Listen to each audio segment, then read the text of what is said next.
if you know me, not only Starship launches, any rocket launch is my favorite live stream. Guys, jump straight in. Let me know. Are we going to get a go for launch? We were there last night.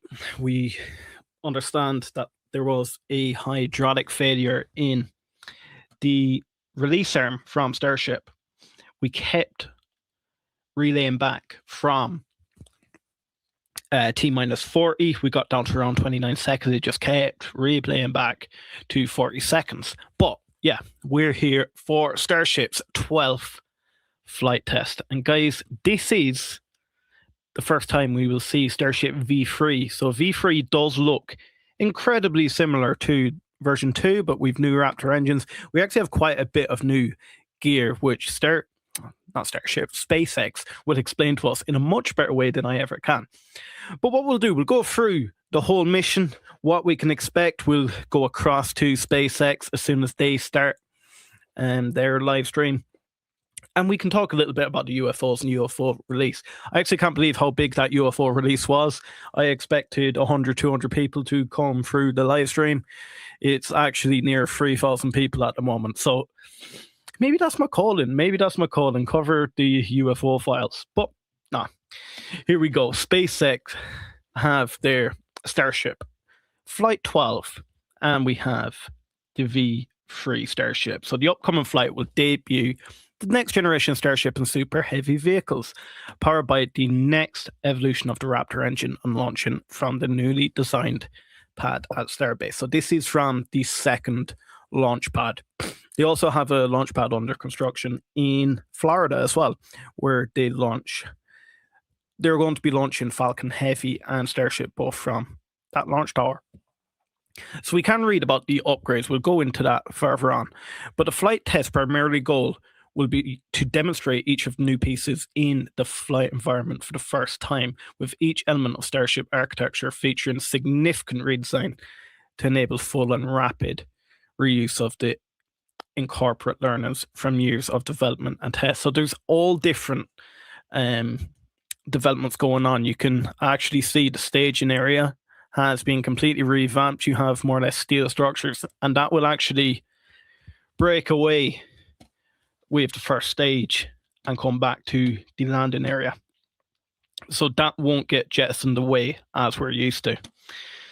Also, the third version of the Raptor engine is being used. So on the bottom, you'll actually see the bottom of Starship does look completely different. They don't have the heat shield around the engines anymore. It's just a heat shield coating on the engines. And I want to see how the engines, do they work coming back? We know they did push them through a steep trajectory in some of their last flights, and we did see some warping in the engine. So it'd be nice to see how the version 3 of the Raptor engine does go through that landing phase. Now, we're not going for a catch attempt, I understand. This is going to be an offshore land into the ocean, splashdown. We also have, remember they deployed the Starlink satellites. So they're simulator satellites. They deployed them last time. This time they've completely turbocharged the release of these. So we will see them leave Starship cargo bay at an increased speed. My understanding, there's actually meant to be cameras on these, so we will see Starship. We will see Starship itself flying in space from the outside. The booster's primarily test object will be executing a successful launch, ascent, stage separation, boost back burn, and land and burn at an offshore landing point in the Gulf of America. As this is the first flight test of a significant redesigned vehicle, the booster will not attempt a return to launch site for catch. And that is because you don't want them completely grenading their new launch tower. We need to make sure that these tests are, working all right. If you look at the grade fins are actually significant. I think they're about 30% larger than the old ones, and there's only actually 3 of them now to steer the vehicle. There used to be 4, one on each side of the vehicle, but there is only 3 of them now. We will get into that. Rad Herc Tech says, yo, just off the call with UMAC, we're going to do quarterly earnings calls for the people. Chris, absolutely love it, my guy. You're doing God's work in that whole drone space. If anyone has heard of Unusual Machines, do go out and check out all Chris's content on X. Okay, so Starship upper stage will target multiple in-space and re-entry objectives, including a payload deployment of 20 Starlink simulators, similar in size to the next generation Starlink V3 satellites, and with 2 specially modified Starlink satellites. The 2 modified Starlink satellites will test hardware planned for Starlink V3 and will attempt to scan Starship's heat shield and transmit imagery down to the operators to test methods of analyzing Starship's heat shield readiness for return to the launch site on future missions. And that's what's going to be exciting. The booster return to landing was one thing, but actually getting the upper stage of Starship back to launch site for a landing will be insane. And I can't wait for the days where we see the booster land, it puts down the booster and then stands back up and catches Starship itself. Several tiles on Starship have been painted white, simulate missing tiles and serve as imaging targets in the test. All of the deployed payloads will be the same suborbital trajectory as Starship. A relay of the single Raptor engine while in space is also planned. So my understanding, we have no tiles missing this time. We've only done painted white to simulate missing tiles. So are we going to actually see a nice re-entry of the upper stage? Remember how we normally see complete breakdown of some of the areas of the heat shield, and that they think is where they're purposely missing tiles at weak points. Well, this time it looks like they don't have any missing tiles. They're only simulating missing tiles so that these Starlinks can pick them up. For Starship entry, a single heat shield a single heat shield tile has been intentionally removed to measure the aerodynamic load differences on adjacent tiles when there's a tile missing. Finally, the ship will perform experimental actions tested on previous flight tests, including a maneuver to intentionally stress the structural limits of the vehicle's rear flap and dynamic banking maneuver to mimic the trajectory that future mission returning to Starbase will fly. So we've got the telemetry there. We will break down what we're expecting to see as we get the live stream up on board. That's about 10 minutes away or so. And yeah, this is what we can expect. Super Heavy will launch up. We'll get the ascent.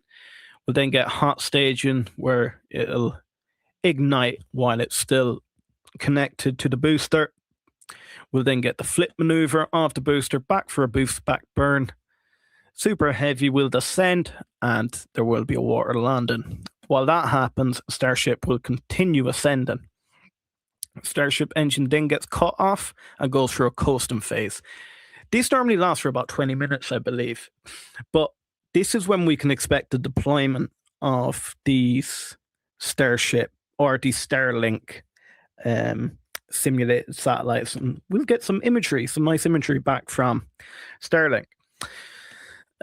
Starship then enters, and that's where we get them really nice colors, the fireworks as we like to call them. But at the same time, are we going to get as much different colors if there's not as much metal being exposed to the conditions on the way down? We do have that single tile removed, but again, the multiple tiles are painted white. They are not actually missing tiles. Then we're going to get a land and burn and splashdown. That's going to be in the Indian Ocean, I believe, and they have deployed boats out there. I've seen there's new cameras out there on RAF, so if they actually bang down the landing zone correctly, we're going to see even better images than we are used to for that landing, that soft splashdown that we're expecting. We can go through all of this closer to the time, but guys, how are we feeling about Starship's launch? Do vote in that poll. Are we expecting a go for launch? Are we expecting another scrub?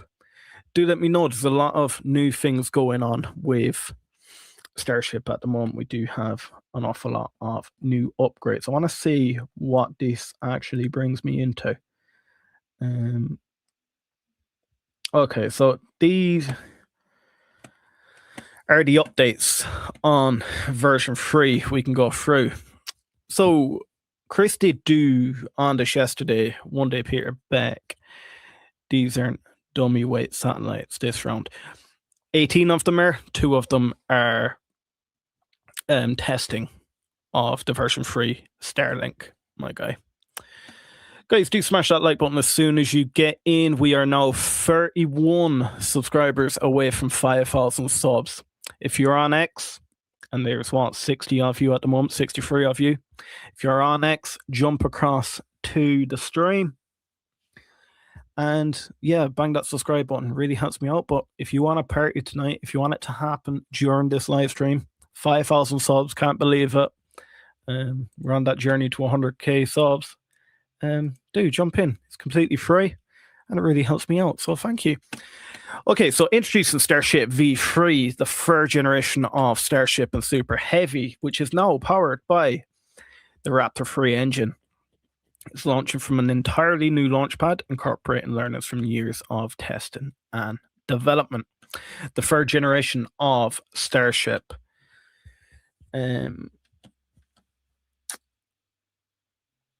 So, Super Heavy V3 change highlights. The Super Heavy V3 booster features several significant upgrades. The number of grid fins has been reduced from 4 to 3, and that's what we're speaking about. Oh, it was a 50% increase to make them 50% larger and significantly stronger. These fins include a new catch point that has been reclocked on the booster to support vehicle lift and catch operations. They have also been lowered to reduce heat exposure from Starship's engine being during hot staging. Additionally, the grid fin shaft, actuator, and fixed structure have been moved inside the booster's main fuel tank for better protection. Look, it looks the same, but you're going to see an array of changes. An integrated hot stage replaces the previous single-use protective interstage. The forward dome of the booster's fuel tank is now directly exposed to Starship's upper stage Raptor engine upon ignition, with the booster's internal fuel tank pressure and non-structural layer of steel protecting it during stage separation. And the actuators on the interstage that connect the ship and booster now retract after separation to further shield them from Raptor exhaust. So this is what we're looking at here. That is going to break away with the ship or with the booster itself. This is an interesting one. So the fuel transfer tube, that's now actually as big as a Falcon 9 and it's placed inside the booster. So the fuel tube, which channels cryogenic fuel, this is actually it here. From the main tank to the 33 Raptor engines has been completely redesigned and is now roughly the size of Falcon 9 first stage.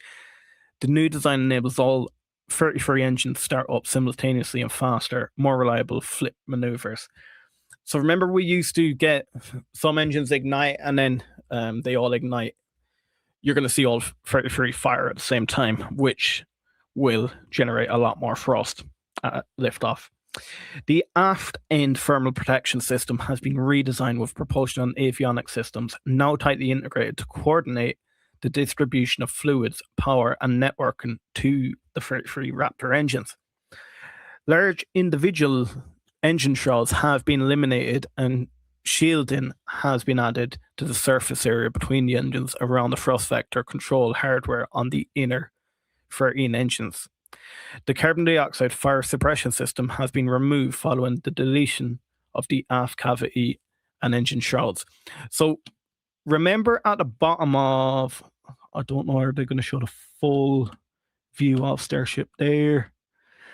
at the bottom of... No, I can't find it. At the bottom of Starship, you will remember that shielding. The 33 engines are now actually just exposed. At the bottom, you'll see them. This has gone awful slow for me. Okay, here we go. So,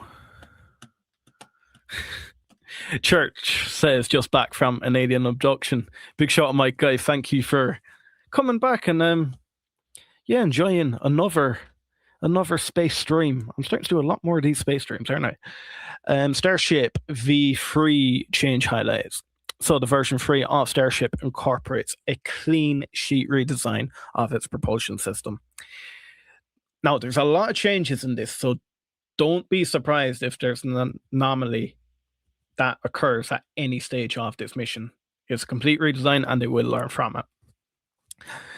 These changes enable a new Raptor startup method, increase propellant tank volume, and improve the reaction control system used for steering while in flight. The propulsion updates also reduce contained volume in the aft end of the vehicle that could trap propellant leaks. Aft end fluid and electrical systems have been rerouted, allowing for deletion of individual engine shells and the large aft closeout volume, which previously required extensive environmental control. The aft flap actuation system has also been upgraded from 2 actuators per flap to a single actuator with 3 motors. This improves redundancy for a return to launch site operations while reducing mass and cost. The Starlink PEZ dispenser mechanism has been enhanced with new actuators and inverters, increasing the deployment speed for each satellite. Remember, I said they've turbocharged it? This is exactly what I mean. You better do Neutron. Trust me, I'm doing Neutron. I can't wait for Neutron. Yeah, I'm excited. Yup, just pounded back some chicken strips. Aguiol. What is that? Argula. I do not know what that is, my guy. Whole wheat wraps with honey mustard, olive oil, and salt. Big shout out. Starship is now designed to be capable of long duration flights with more efficient reaction control systems, isolation valves for high pressure gases, 100% vacuum jacketing covering of the header feed system, a high voltage electrically actuated cryogenic recirculation system, and a dedicated system for managing cryogenic propellant interactions with the engines during extended course in space. 4 dock controls have been added on the leeward side of the vehicle to enable docking with other starships, along with propellant feed connections for ship-to-ship propellant transfer. And this is what's going to be needed for both the Moon and Mars missions. Argula is like having lettuce on a sandwich is all. It's a leafy green. Oh, okay. I didn't have a Scooby-Doo what that was, my guy, but thank you for telling me. Guys, do smash that like button as soon as you get in. We are now, 31 subscribers away from 5,000 subs. And yeah, we're going to celebrate live on a Starship launch. My favorite ever live streams are rocket launches, so do help me out. The Avionics, so Starship and Super Heavy V3 will debut. Advanced avionic capabilities designed for high flight rate, full reusability, and enhanced reliability. At the heart of the 2 vehicle systems, approximately 60 custom avionic units, integrated batteries, inverters, and high voltage electrical distribution into single assemblies capable of delivering 9 megawatts of peak power during the vehicle with distributed fault isolation. The upgraded multi-sensor navigation is designed for precision autonomous flight with high redundancy across all phases of upcoming missions and environmental conditions. New precision radio frequency sensors for measuring propellant levels in microgravity should enable accurate propellant monitoring ahead of the upcoming in-space propellant transfer operations. And finally, upgraded cameras will be provided approximately 50 views to give comprehensive vehicle coverage while powered by a 480 megabytes per second of redundant high speed and low latency Starlink real-time connectivity. Hopefully we won't get any blackouts during descent. Raptor 3 change highlights. So, Raptor 3 engine delivers increased thrust, with sea-level variants now producing 250 TF up to 230 TF, while vacuum engines produce 275 TF up to 258 TF. Sensors and controllers are now internally integrated and covered by engine thermal protection, eliminate the need for individual engine shrouds on both Starship and Super Heavy.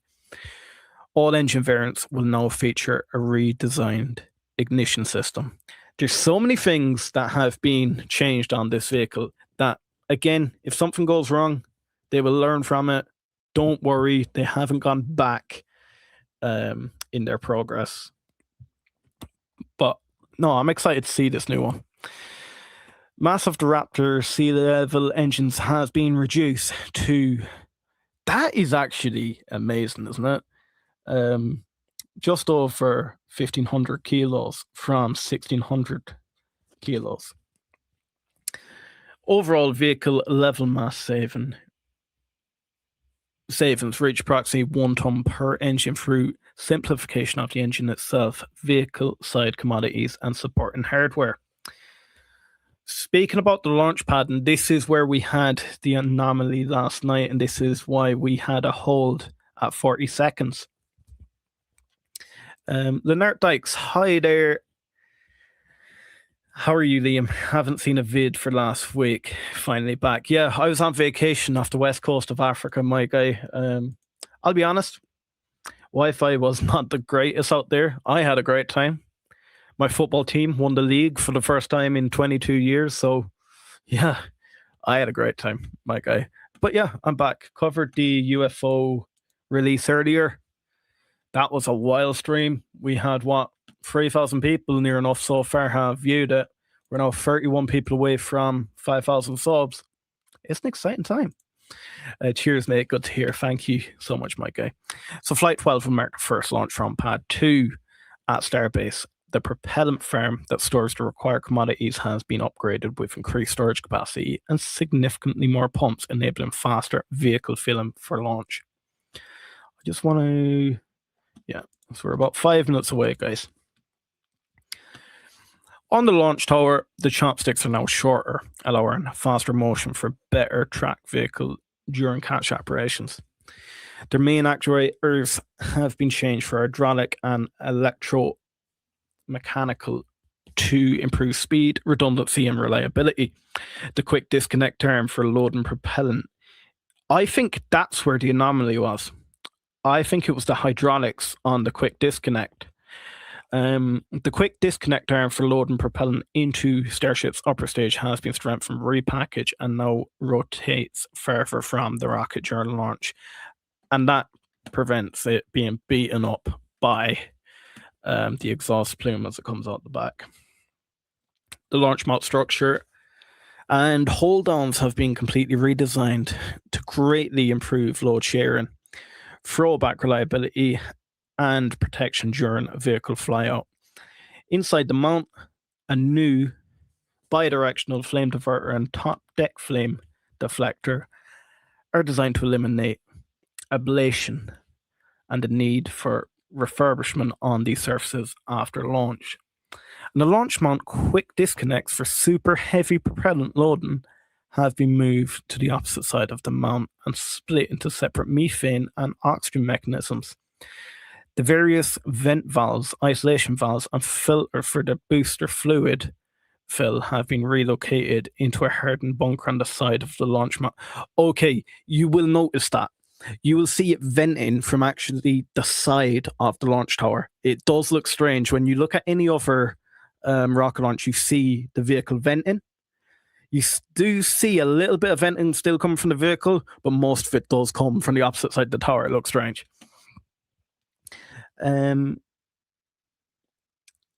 We then have, together, these new elements are designed to enable a step change in Starship's capabilities, and the aim is to unlock the vehicle's core functions, including full and rapid reuse, in-space propellant transfer, deployment of Starship satellites, and orbital data centers. And that is what I'm excited about, them orbital data centers. And the ability to send people and cargo to the moon and Mars. Mars seems to be on the crosshairs now, and I'm all for it, you know. So that is the upgrades from Starship. Guys, do smash that like button. Let me know, were you here earlier when we covered the UFO files? There were some quite interesting ones in there, and yeah, we did have near enough 3,000 people in through the stream. So do let me know if you were there. Right. Will we be a go for launch tonight? 40% of you say yes, but we do have 60% of you saying no. Guys, do let me know. Why are you saying no? What? Why do you not think we're going to launch tonight? I am pretty confident, because it did seem like a pretty good wet dress rehearsal we'll call yesterday. It seemed to go all the way to T-40. We can hold there for about 5 minutes or so. It actually seemed to hold there for a pretty long time. It seemed a lot longer than 5 minutes. And yeah, it just never went off. Thing looks massive. It's actually even taller this time. V3 is taller than V2. I can't tell you off the top of my head, but we will find out in about 2 minutes, my guy. Right, if you want to get a drink, cup of tea, beer, whatever you want to get, now's the time, because we are now 1 minute away from SpaceX's stream of Starship's 12th flight test. Yesterday we did get a scrub. I have done these streams many times where I think the worst we've had it was flight 8, or was it flight 7, where there was 3 scrubs in a row, and I went through this whole process 3 times. So hopefully today is going to be second time lucky. But again, until you actually see ignition of the ship, I know the final 10 seconds, it's a there's no going back. Once you pass the final 10 seconds, this ship is primed and ready to go. You have to disconnect, and the fuel is now on board, so you're going. Get past T-10, we're ready to go. But look, there could be a lot of excitement, fireworks, everything. I'm expecting a successful launch. I think this is going to be the most successful yet, even though we are using these upgrades for the first time. It is an extensively upgraded vehicle, as we've seen there. Looks the same, apart from the bottom. If you look at the bottom of the vehicle, it's hidden by the new launch pad. But the bottom of the vehicle actually does have Raptor engines exposed. They're all going to ignite at the same time. You're going to see a much quicker launch. If you compare this to even version 2, this should take off a lot quicker with a lot more thrust. If you compare this to V1 and the first few launches, this is going to be like a Porsche 911 taking off versus a, I don't know, Ford Focus. Ever hear of Maritime Launch Services? I have, my guy, out in Canada here, 50 cents stock, real cheap, but it's currently just a cement pad in Nova Scotia. It's crazy long stock. Ticker is Max Q. I'm a big investor in Rocket Lab, my guy. I don't really sway too much. Apart from that, ASTS, I have been adding an awful lot recently. ASTS did actually have a nice run today. But I more or less stick to ASTS and Rocket Lab. I was a big investor in Redwire, but I don't know. I was in Redwire for the wrong reasons. Put it that way. But no, I've been in Rocket Lab ever since $4. Seen it all the way down to $2.98 intraday on one occasion. That was the 1st of August 2024. Oh yeah, ASTS is great. Not in, but I'm in Redwire. Redwire, space wins, Redwire wins. And then would you invest in SpaceX itself? Here we go. Let me know. Does it need to turn up, turn down? Do let me know. Flight directors go for launch.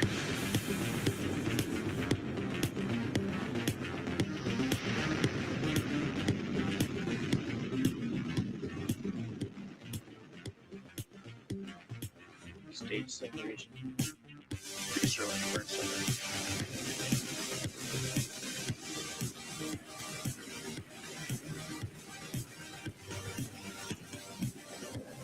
Booster has been added. Start with the transformer.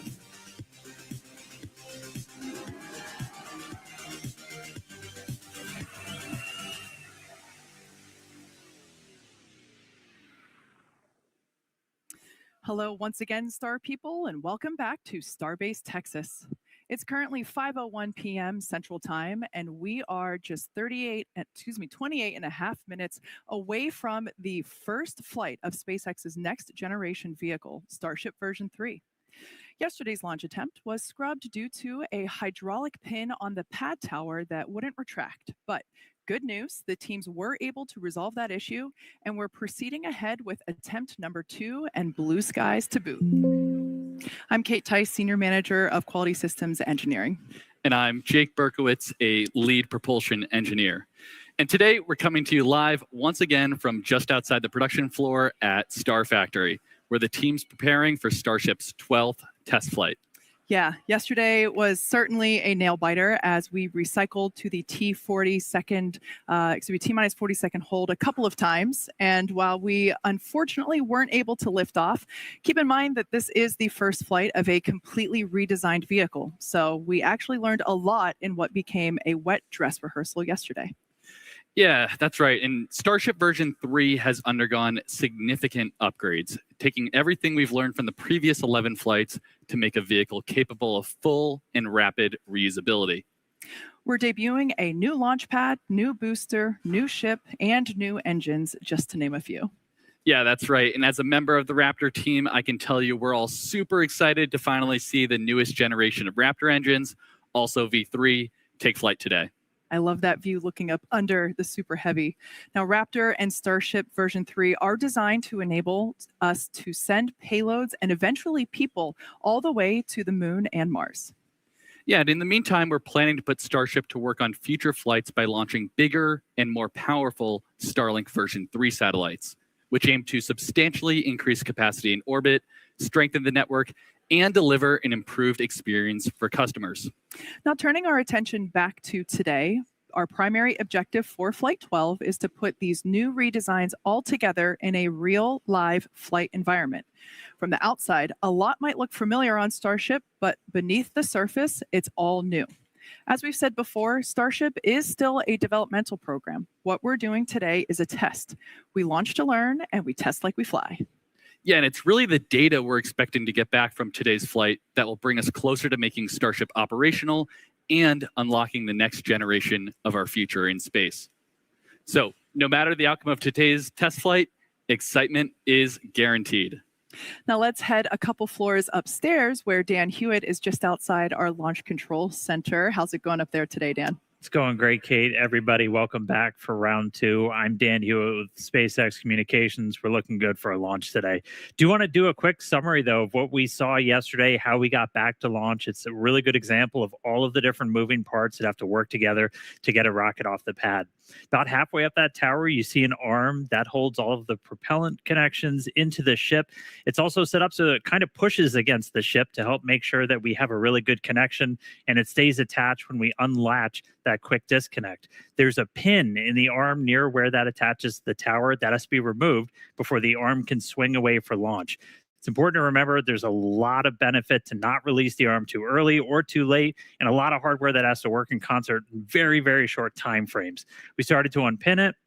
Releasing that tension caused some motion in the arm that triggered a hold, and that put the pin back in. Then that got us into a bit of a tug of war between systems on the tower that rely on hydraulic pressure to work. Really, the arm trying to keep its pressure on the ship and trying to pull that pin out. You saw we made a couple of attempts to fix the issue, eventually got the pin to start retracting again, but hit the same motion hold. Ultimately ran out of time. The team, though, made some hardware, some software changes to get us into a better position to fly today. We had the tower team up there last night. They welded in some hardware that's going to cut down on the motion of the arm as it's pushing back when the pin's released, and getting all the data we saw on how this hardware interacts in those critical moments. Went in, looked at our software, all of our logic, see where we were overly conservative, where we may have had holds built on the wrong readings or the wrong times. Overall, though, really fast work by the engineering teams put us in a position for flight today. Heroic work by our logistics teams to get all the propellant out there. But things are looking really good for launch at the moment. Right behind me, all of the flight controllers on console, looking at the rocket, looking at the pad, looking at the range, all the systems as we count down to liftoff. Propellant load is underway. You can see the rocket getting frosty. We're on track to launch at the top of our window at 5:30 p.m. Central Time. Weather has been gorgeous. Thank you to everybody who was outside yelling at clouds that got us weather yesterday. It extended into today, and we are looking at a green range right now. Functionally, today's countdown, identical to yesterday, looks very similar to previous Starship flight tests. Some minor differences in timing on things like when we start propellant load, when the water starts flowing on the diverter, when our engines start up. But all the hardware is new booster, new ship, new engines, new pad. Let's do another quick look at everything that's debuting today with Starship version 3. As Kate noted, some of the outside will look familiar, but we've made extensive upgrades across the so much cleaner as well. Big picture, because Starship's still very, very big. It's just over 407 feet tall, fully stacked, a little bit taller than version 2, have more propellant in both stages. On the bottom half, our super heavy booster has some visible structural changes on the outside. On its top, we've got an integrated hot stage now, got rid of the one-time use one, so we're doing that for reusability. The ship's Raptor engines are going to be igniting directly into the top of the booster. That's where you're looking right now. All of that force and heat offset by the pressure inside the booster's fuel tank and a thin layer of non-structural steel. The grid fins on the booster, which we used to steer on descent, went from 4 down to 3, but we made them 50% larger. Higher strength, also use them for lift, and we'll use them for catch on future missions when we bring the booster back. We redesigned the fuel transfer tube inside the booster. That's what's sending all of that massive amount of liquid methane down to those 33 engines, lets us light all 33 at the same time and have faster, more reliable flips. The bottom of the booster looks very different with those Raptor 3 engines. Deleted all of the bulky engine shrouds from previous generations, all of the prop, avionics hardware, everything for that super tightly integrated now, protected by much slimmer shielding. Up on the second stage, Starship version 3 designed to carry massive orbital payloads up to 100 metric tons to Earth orbit, the moon, and Mars. Biggest changes inside the vehicle itself. Propulsion system got a complete redesign, increased our propellant take volume, improved our steering on orbit. In the payload bay, the PEZ dispenser is supercharged. That's going to increase the deploy speed for each of our satellites. We've got 22 payload deployables in there today. It's the heaviest we've ever carried on Starship. Eventually, we'll have up to 60 planned of those Starlink V3 satellites. Also on the ship, we added docking ports. There's 2 right below the payload bay door, 2 near the bottom. That's going to enable us to have Starships link up in orbit for propellant transfer. Also modified the connection point in the ship to facilitate that. So a lot of upgrades tip to tail, and still powering it all is the Raptor 3. Now, those engines are manufactured in Hawthorne, California, tested in McGregor, Texas, redesigned their ignition system, bumped up the thrust in the sea level and the vacuum engines, and then took all of the sensors, feed lines, controllers, everything that was kind of the busy sections around Raptors 1 and 2, and either deleted them or internally integrated and protected them inside the engine. That dramatically cut down on the weight, made it easier for those to manufacture. So, just an incredible amount of effort from the world's best engineering team getting this rocket to the pad, ready to launch today. I'm going to stop talking for a little bit. That was a lot. Send it back down to Kate and Jake for more on pad 2. Yeah, so Like Dan was just saying, the team has been working hard on a brand new rocket, but we also redesigned the ground systems. And that brand new Pad 2 is making its debut today. We took everything we learned from operating on Pad 1 to create this totally new launch pad. Pad 2 is optimized for full and rapid reusability. We've upgraded our propellant farm with much more storage and more pumps to enable super fast filling for launch and relaunch.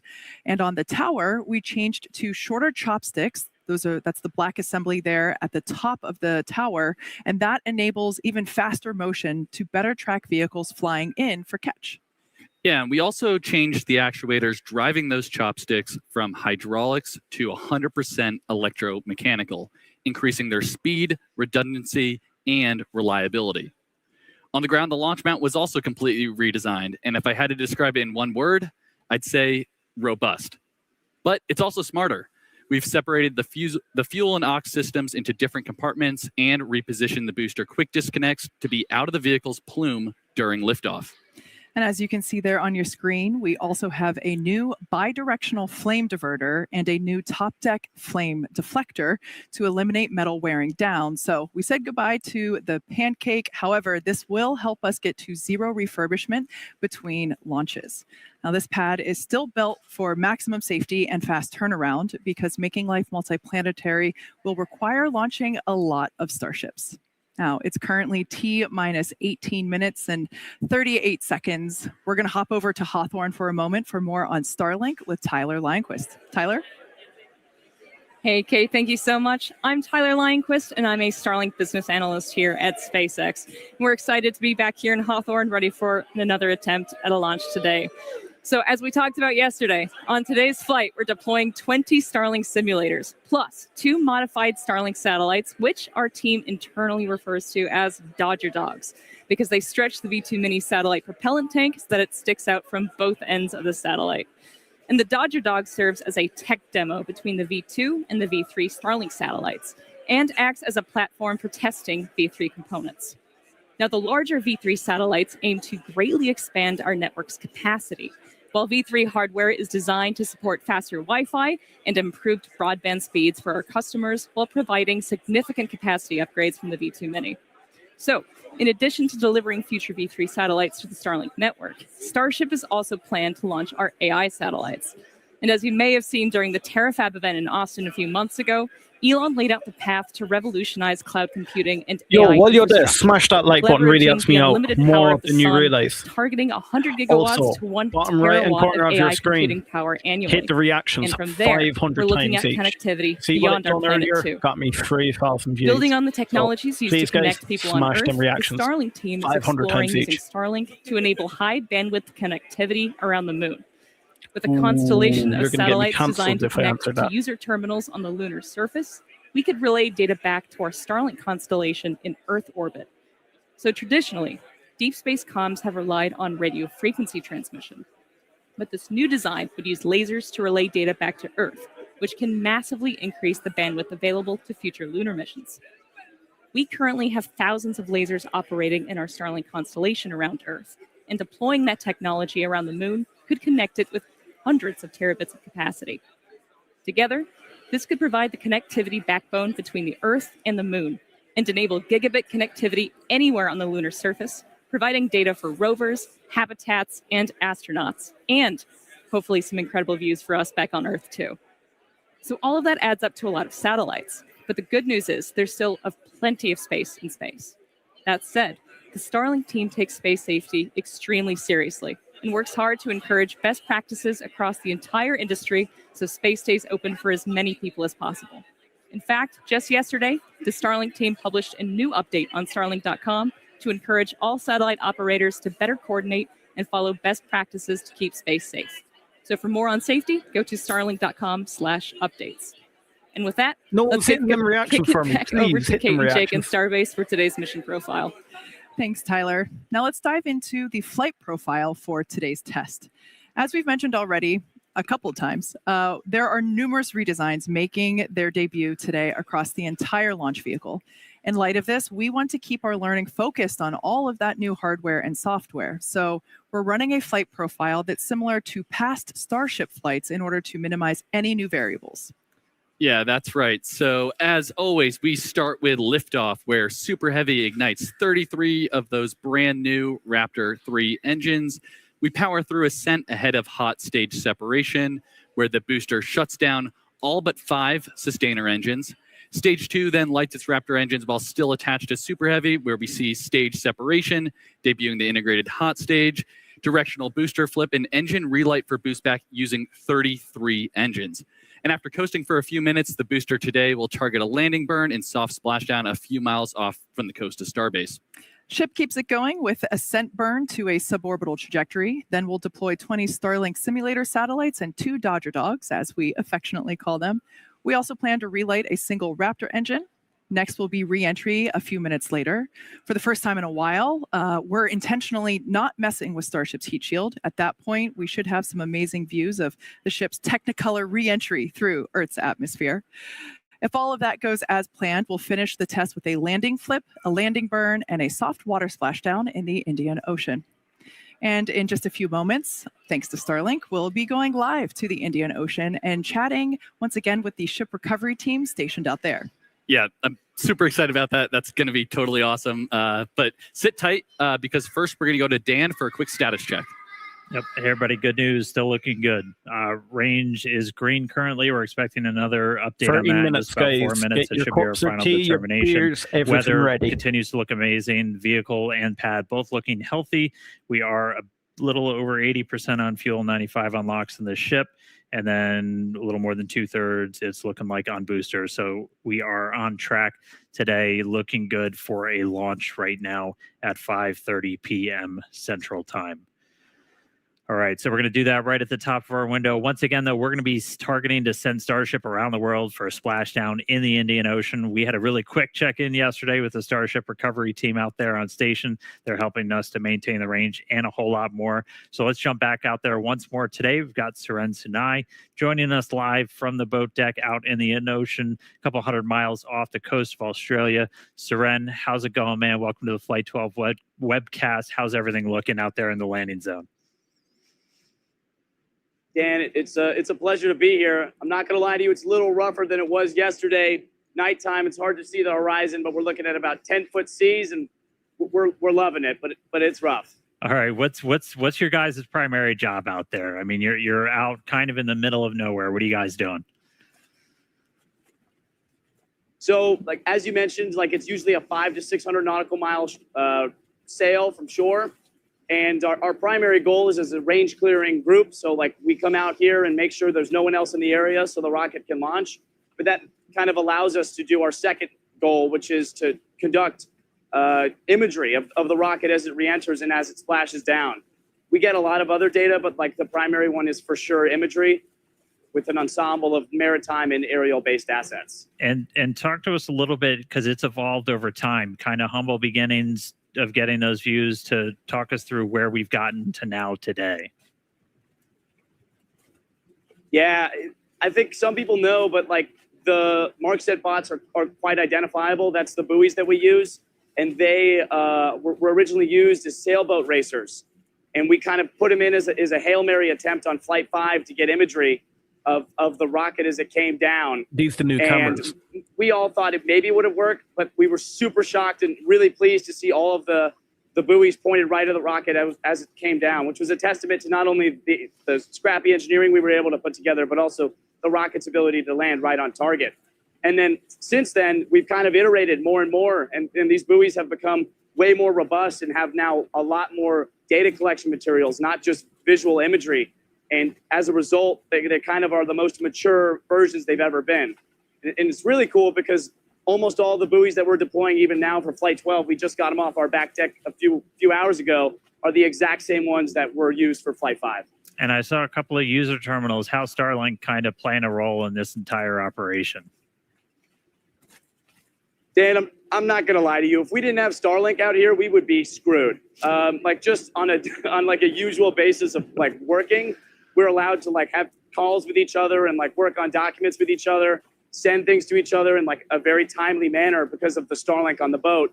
But not only that, each one of these buoys is equipped with a standard Starlink Mini, the one you would just get from like ordering it commercially. And that allows us to not only operate the buoy remotely, but also to get live stream data and telemetry, which is honestly super useful. And I don't think we have another solution for it without Starlink. All right, before I let you go, what's it like? You're out there and then all of a sudden Starship appears out of the sky. What's that feel like, man? Dan, I can't lie to you. It feels awesome. Just like being on the boat, not seeing any land for miles and miles, and then hearing the Starship crack down with its sonic booms and watching it breach through the sky. It is one of the most magical feelings on Earth, and really excited to feel that again today. All right, well, thanks, Suren. Good luck, man. Hopefully we're sending a rocket your way real soon. Thanks for joining us in, man. I'm going to send it now back down to Kate and Jake for the latest progress we're making at Cape Canaveral in Florida. Thanks, Dan. Now, if we want to get to the 9 moon minutes, and guys, then 9 Mars minutes. as fast as possible, there's really only one answer, and it's to launch a lot more rockets. Yeah, and to do that, we're going to need a few more launch pads and support buildings, which is exactly what we're working on over in Florida.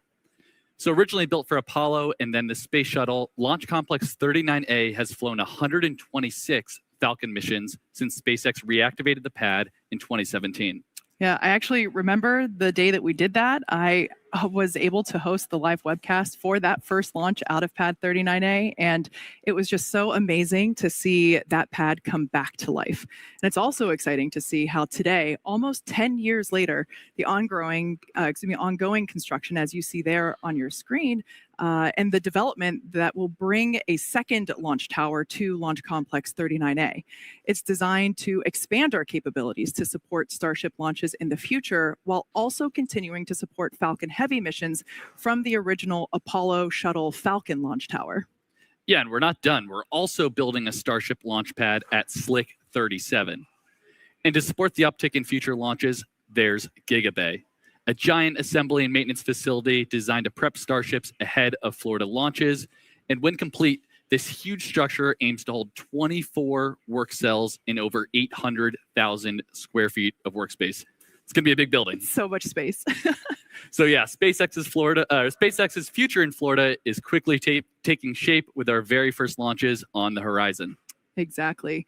A horizon that aims for regular trips to the moon. And speaking of moon, we've got another special guest for you today. Dan, I think the last time you and I were on a webcast with this person Yesterday was Nicki Polaris Dawn, Minaj. as he was performing the very first commercial spacewalk. That's right, Kate and Jared. I don't know if today will be quite as cool as doing a spacewalk, but we're going to try our That's a best to bit make it different. as exciting. Like, thanks for Is it? joining us here today, man. You had a heck of an entrance on the way in. It's great to be here. Yep, certainly great to do a little bit of a flyby. I think they should accompany all the great rocket launches, and we certainly got a great rocket out there on the pad. But wonderful to be back, and no surprise, it's always changing here. It looks amazing. I was going to say, it's been a couple of years. What was your impression flying in? It's just the lay of the land. Well, I think it was actually maybe 10 months ago. I was here slinging pizzas. I got a new job now, but it was there's been so much that's changed even since then. Yeah, the facilities look amazing. All the housing that's coming in here, and of course, you got 2 orbital launch pads out there and a rocket that's just looking fantastic, especially from the air. It's good. Yeah, you said you got a new job. It's been a slow start to your first 6 months. I mean, you only sent humans around the moon for the first time since the Apollo days. Bill and I kind of nerded out a little bit. Like, that was the last thing I worked on when I was at NASA. So seeing them go was just insane. Like, how's everybody feeling after the success of Artemis 2? Well, I'd say I have the best job in the world, and I certainly work with an unbelievable team. I mean, as you know, that mission was a long time in the making. So I got to show up at the right time to see everybody put all that effort to put it in action. But what a great mission! Those 4 astronauts, you couldn't have had better ambassadors for humankind to the stars. I mean, they really brought us all along for 10 days, and we're getting ready for what comes next. We're going to start stacking Artemis 3. We got a lot of the hardware in the VAB already. We're hoping to even get out to the pad before the end of the year, do another wet dress. So, all right. And we're looking forward to seeing this thing fly, because hopefully at some point in the not too distant future, we're gonna join up in Earth orbit. Yeah, what's coming up next, and ultimately, like, based on the moon, that's the big focus. Like, what's kind of the why? Like, why are we doing this for everybody? Oh, well, I mean, and yes, we're certainly trying to get back to the moon, but what's coming up next? We're also building a moon base in parallel. And why are we doing that? Well, it's for a lot of the shirts I see around here, which is Occupy Mars. I mean, what a great opportunity. Go to the moon, return to the moon, build a moon base on the South Pole, interact with the water ice, right? Maybe work on some of those skills we're going to need when we're 4 days away from home for what we might need someday when we're 9 months away from home. But we got other things coming up too. You got Nancy Grace Roman, that telescope's going to launch later this summer. There's a lot of great, exciting things going on at NASA right now. Yeah, man. All right. Well, SpaceX, we're custom built to try and make life multiplanetary. We're super honored, excited to be part of this entire Artemis program. Really excited to see Starship, sending people to the moon, all of the different pieces working together. It's going to be a really exciting future. Oh, absolutely. Well, thanks for having me here. It's great to see everybody. Again, I know a lot of hard work leads up to a moment like this. So we're all that time to be alive. We're looking forward to meeting up next year in Earth orbit. All right, man. Well, I'll let you jump back in there. We got about 4 minutes to go. Let's toss it back down to Kate and Jake. Yeah, I think it's safe to say we could listen to you guys yap about the moon pretty much all day. It's so inspiring to hear about the future of exploration on the moon. And if you caught the show yesterday, you also heard some more future space exploration news. Yeah, that's right. From to Mission Commander Chun Wang will be one of the first humans to become an interplanetary traveler. Don't think I've ever said that word before. While also joining Starship's first mission to fly past the moon. Yeah. Incredible. Amazing. In fact, that Dragon capsule that you saw there was Dragon Resilience. That is the same Dragon spacecraft that Administrator Isaacman flew in both Inspiration 4 and Polaris Dawn. So it's a good one. Now, Dan, we're now coming back into a terminal count again. Anticipation is definitely growing as we proceed towards our second attempt. Once again, this is the first flight. We're aiming to fly for the first time, Starship version 3, massive upgrades across the vehicle that you see at the pad there, as well as the pad itself. The good news is we've had a pretty quiet countdown today. We are looking at a green range still, not tracking any issues with our weather, with the vehicle, or with the pad for a launch. We are now getting into the phase where we're closing out prop load on the ship, and then booster is going to close out in about 15 seconds or so. Once we're fully done with this, you're looking at 11.5 million plus pounds of liquid propellant on board Starship and Super Heavy. We're going to get the pad itself ready, push back all of the propellant that's in those lines running from the farm up to the launch mount, just kind of harden the area and get it ready for launch. We're going to peek inside, hopefully see the engines do a little wiggle as we do our final steering check. That'll happen at T-minus 100 seconds, and then after we get through T-minus 40. If you tuned in yesterday, you're very familiar. If we need to hold, we can go into what's called rapid recycle, essentially, where we can hang out at T-minus 40 seconds. It's built in. We're only going to hold if there's an issue, not currently tracking one. They can pop up after we pass T-minus 40.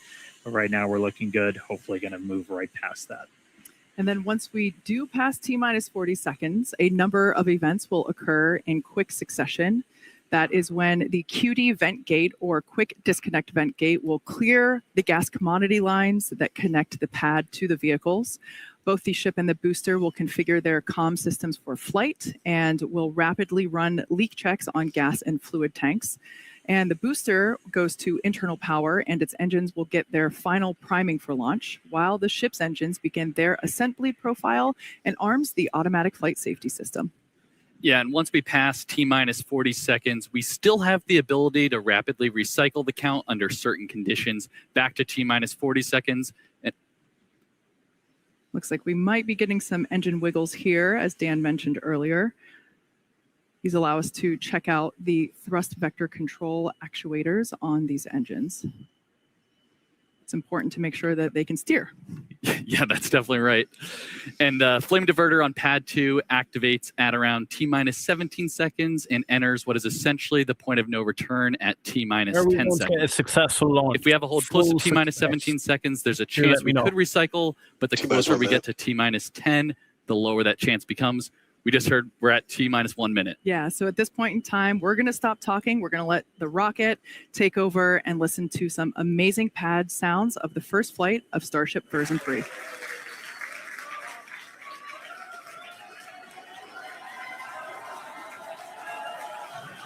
We've got a hold. We've got a hold again. All right, we are holding. We were just waiting for the fuel pushbacks to complete into the crop farm. We did hear that did just complete, so expecting them to reset that hold shortly.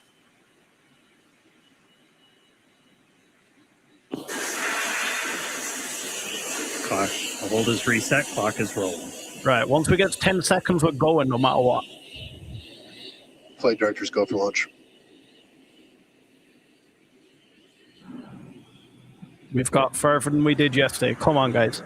Smash that like button as you've got in there.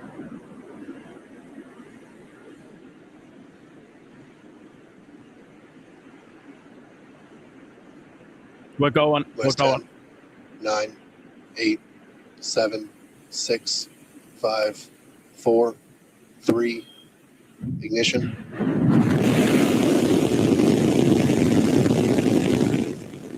We have liftoff. The speed we're off the pad. Pitch you downrange.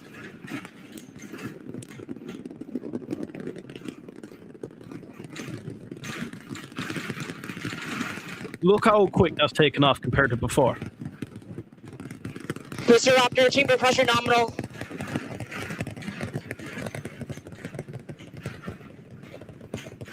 All right, we are T plus 30 seconds into flight. Seeing 33 out of 33 Raptor 3 engines on booster V3.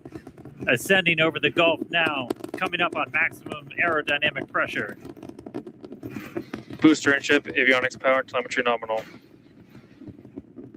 Systems looking good. We're just passing through the period of maximum dynamic pressure.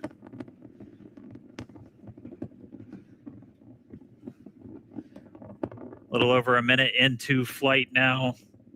Vibrations chilling out here at Star Factory as we continue to watch Starship Flight 12 arc out over the Gulf. The next major thing coming up is going to be hot staging.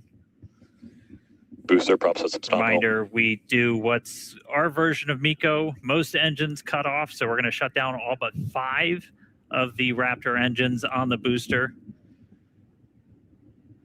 And then after that happens, we're going to ignite the 6 engines on ship while it is still attached. We have clamps that hold the 2 together. Those are going to retract inside of that hot stage ring, kind of protect them. So we had one of the engines go out, still flying on 32 of the Raptor engines. But again, once we get the hot staging, those 6 engines on the ship are going to ignite.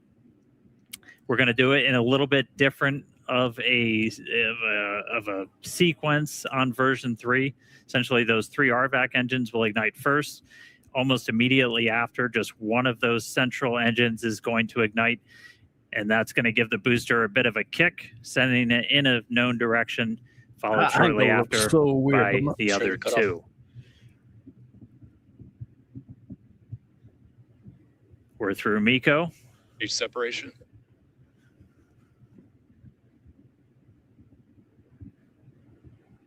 Okay, separation looks all right. There you go. Successful hot staging separation. We are not seeing as many booster engines ignite as we expected for boost back, but we are seeing 6 good engines lit on ship. It looks like we just had an early boost back shutdown. Again, a reminder, the booster was planned to essentially head into the Gulf for a splashdown, but it has shut its engines down early on into boost back. And we just see one of the RVAC, so we're now running on 5 engines on ship. We do have engine out capability, so it's going to continue into its ascent. You got booster on the left there, ship on the right. Ship avionics power. Again, they're not planning on bringing the booster back for this flight, as this was the very first time. Starship version 3.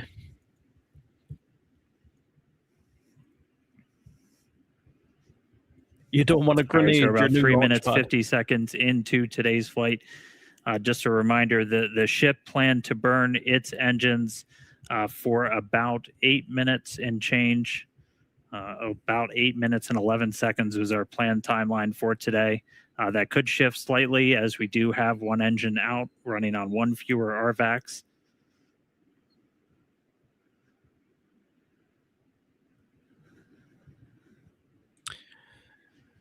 Again, continuing to watch. So booster did not complete its boost back burn. We did not see all of the engines ignite that we expected.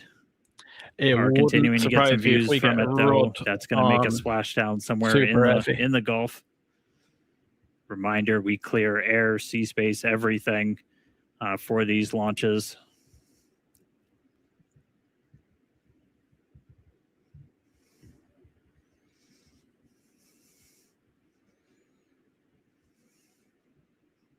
All right, so we are coming up on T plus 5 minutes.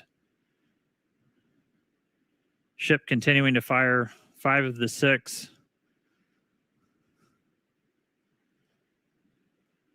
Standing by for callouts, making sure ship's on its planned trajectory. Again, we are planning a suborbital trajectory for the ship today.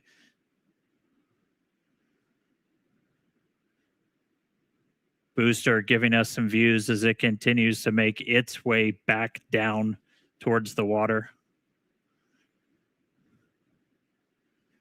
All right, so a little over 5.5 minutes in flight. Kate, Jake, you guys with me? It looks like booster's starting to come in hot.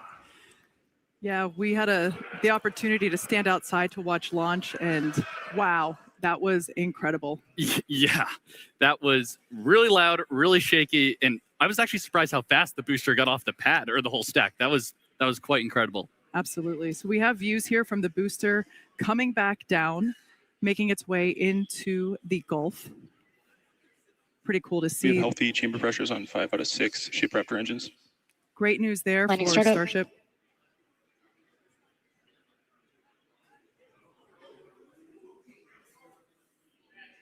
Once again, we were not going to bring the super heavy booster back to the tower. We were planning on having it land. That's why we didn't go back to the tower. It hit the ground at about 1,400 kilometers an hour. The booster ended its mission there in the Gulf, but we've got a ship still flying. Great to see that. Still have 5 out of 6 engines there on S39. Yes, we also heard good chamber pressures as well on those engines that are lit. We do have engine out capability. We do see that we have one of the RVAC, one of the Raptor vacuum engines that is currently out, but that's okay. Ship is continuing on. Amazing views of planet Earth there in the background. Yeah, I love the S39 decal there. That just gives the ship a little bit of character. And again, all these great views brought to you by Starlink, of course.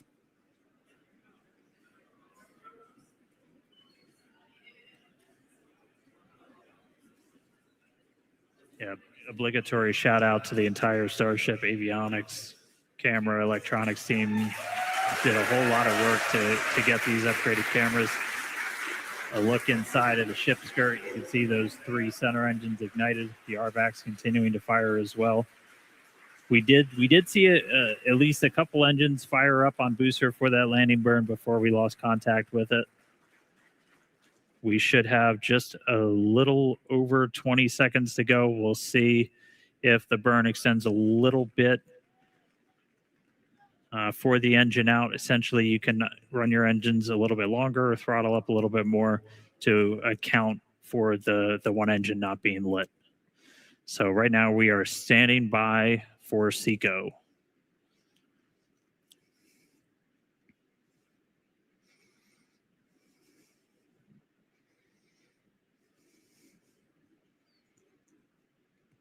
And again, we are continuing to go a little bit longer.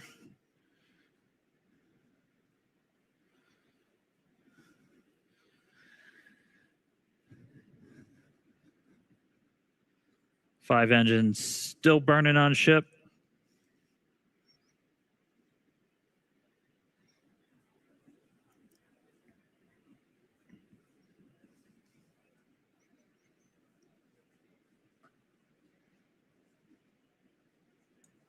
We're coming up on T plus 9 minutes. Looks like it's spinning, no? if we go down and just keep an eye on this. Oh no, we seem to have gone back.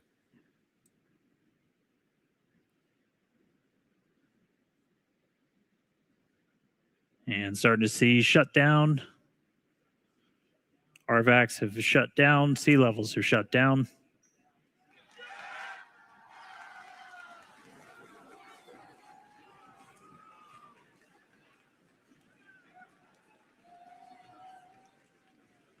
Seeing if we can get an update on the ship orbit insertion, but we have shut down again. We did run longer as we were engine out. We were flying with 5 of those 6 Raptors pretty much the whole time.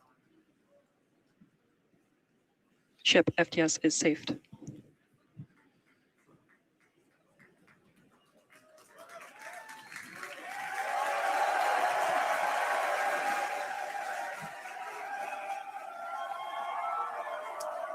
All right, well, we definitely got a ship in space right now.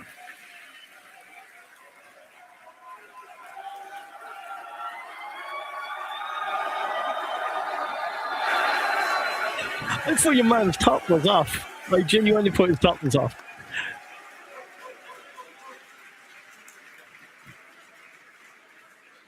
As you can see, the teams are incredibly excited to see Starship there in space. We are awaiting the call out of nominal insertion. So we're going to stand by for that. We can see the flaps moving here, actuating. But wow, the cheers here in the lobby are certainly almost as loud as liftoff was. Yeah. Man, a lot of action going on. And, you know, we said at the top of the show, excitement guaranteed. And we're only 11 minutes in. We still have a lot more to go here on the mission today.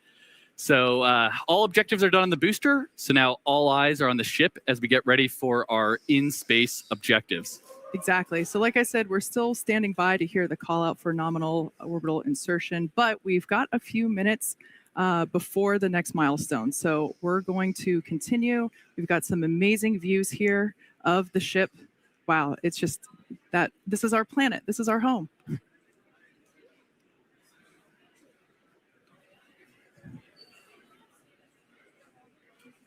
How are we feeling it's going, guys?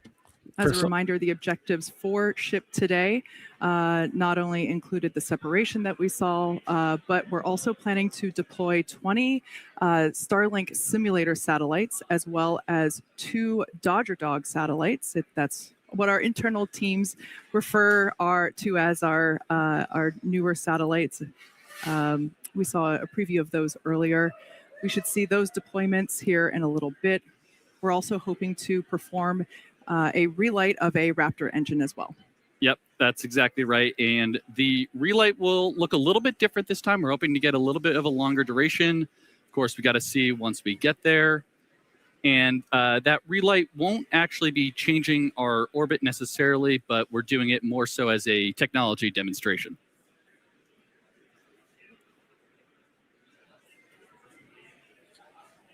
To me, it looked like the center engines remained on slightly too long. But what do I know? It's crazy just the amount of water. For those of you that maybe just recently tuned in, you missed a pretty exciting almost 13 minutes. We had a liftoff pretty much on time, almost right exactly at 5:30 p.m. We did have a brief hold at the T-minus 40-second period, but we were able to proceed through that, and we saw a gorgeous liftoff. Jake and I were able to stand outside and witness that with all of our colleagues, and what a moment. I'll tell you what, it is a heck of a lot louder out here than it was at Ad Astra. Absolutely.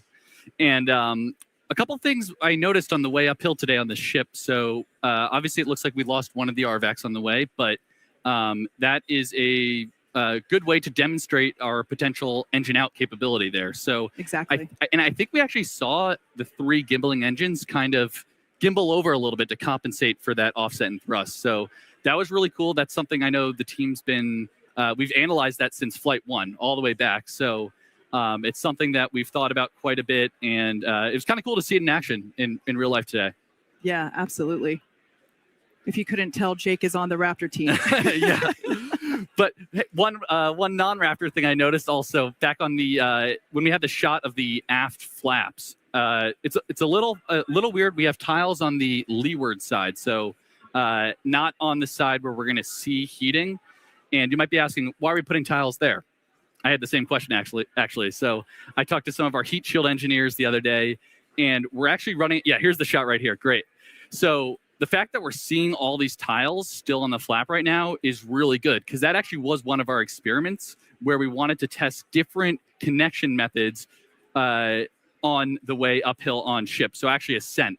So it looks like most, if not all, the tiles are still hanging on there. So that's actually a really good data point. Looks pretty good to me. Now, once again, this view is from the side of Starship, which is basically the second stage of the Starship vehicle as a whole. This is one of the flaps on the vehicle that helps to control its position and attitude as it is orbiting, and also helps to control during re-entry as well. That's a critical phase. I mentioned earlier that we're hoping to deploy those Starlink satellite simulators, as well as perform an in-space relay of a Raptor engine. If all of that goes well, we will be targeting a soft splashdown in the Indian Ocean. We heard from Suren on the recovery team a little bit earlier. They are standing by waiting to receive the ship that we see here. All right, let's send it upstairs. Dan, how's it looking? Hey guys, we are looking good. It does look like we are within bounds of what we analyzed if we were down one of our RVAC engines. So I wouldn't call it nominal orbital insertion, but we're on a trajectory that we had analyzed, and it's within bounds. So teams continuing to work through it with that engine out. They're working through some steps on the engines. We probably will end up skipping the Raptor relight for today, but it sounds like we should still be on for payload deploy, at least at this time. So very dynamic moments right here with the ship, but we do have it in space. It is on a trajectory now, headed towards the other side of the planet, and then a splashdown in the Indian Ocean. It's going to start to get darker. We're heading into an orbital sunset. So we're gonna have darkness for a little bit, and then it'll brighten up once we're on the other side of the planet, and hopefully looking at some good daylight when we re-enter into the Indian Ocean.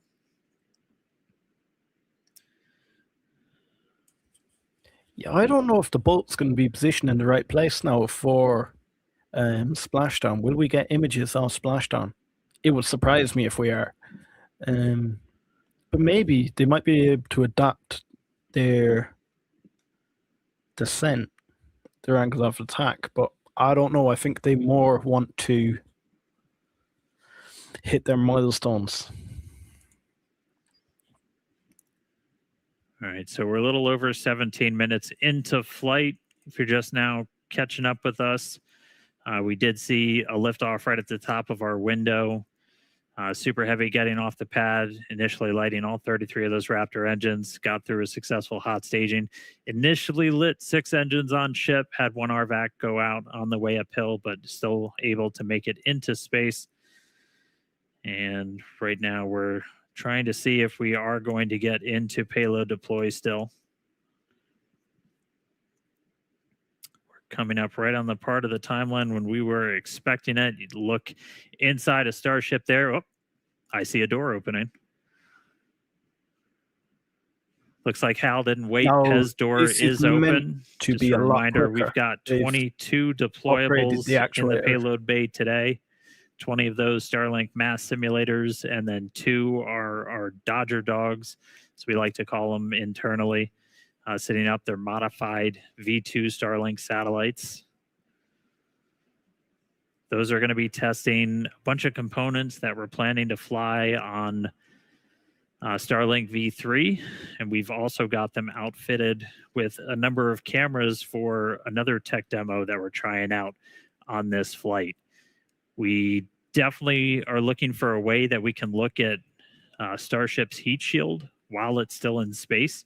You can kind of only see so much from the cameras and the flaps. You can't see everything kind of on the underbelly. And one of the only ways you can do that is if you got something else flying near it. So we're going to attempt to our final 2 satellites going out the door have a suite of cameras on them that are going to be looking back at the ship. We're going to be in nighttime. And so we've got, sounds like we're getting into payload deploy. We'll be in nighttime. They've got some powerful flashlights on them to try and illuminate the ship's heat shield while we fly away from it. So we see some PES motion.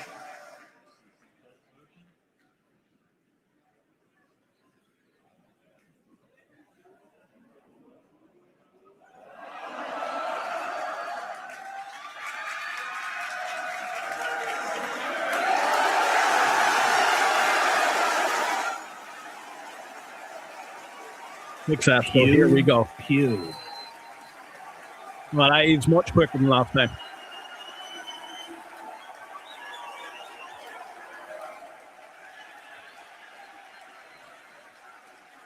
Two down, 20 to go.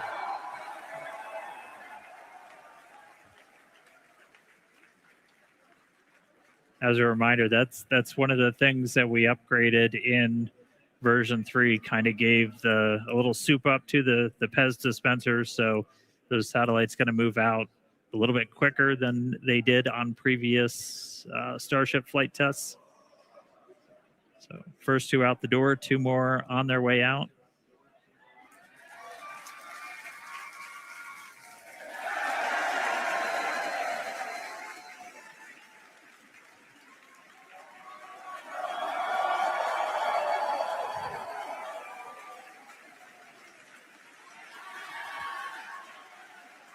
All right, 4 down, 18 to go.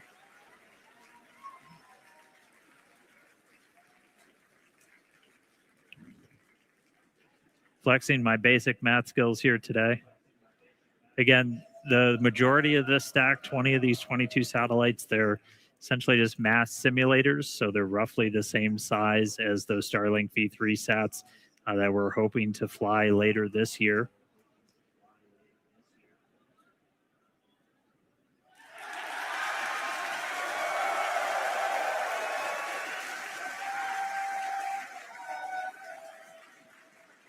And from this top-down view, so you're looking down at the stack, those 2 satellites you see on the very top, that they'll look very different. They've got solar arrays. They've got a bunch of other deployables on them that we're going to be testing out that are going to be V3 tech. And they've got 3 engineering cameras and then 1 other camera that's hopefully going to be giving us some views of Starship in space.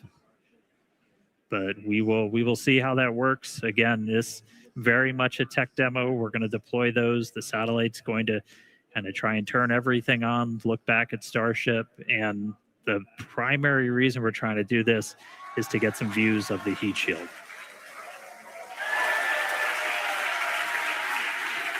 All right, 2 more out the door. 2 more out the door, and I think that counts, or that comes up to 8 total. As you can tell, the teams are stoked to see this demonstration happening. It's pretty incredible to see this happening live from space.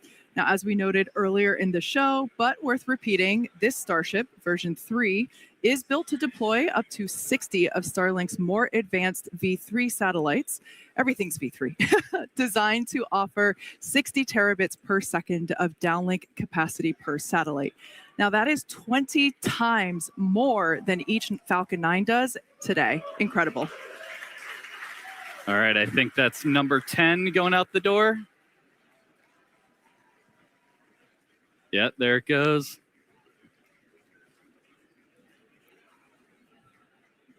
So yeah, the camera view you have on your left screen there is basically right at the bottom of the payload volume. So the kind of dome-shaped structure you see there that's actually the top of the fuel tank. Then the camera view that you have on the right is an external camera that we have positioned so that you can see basically the light through the open PES dispenser door that you see. That's that sliver of light. And we can see the Starlinks here deploying as each one comes through.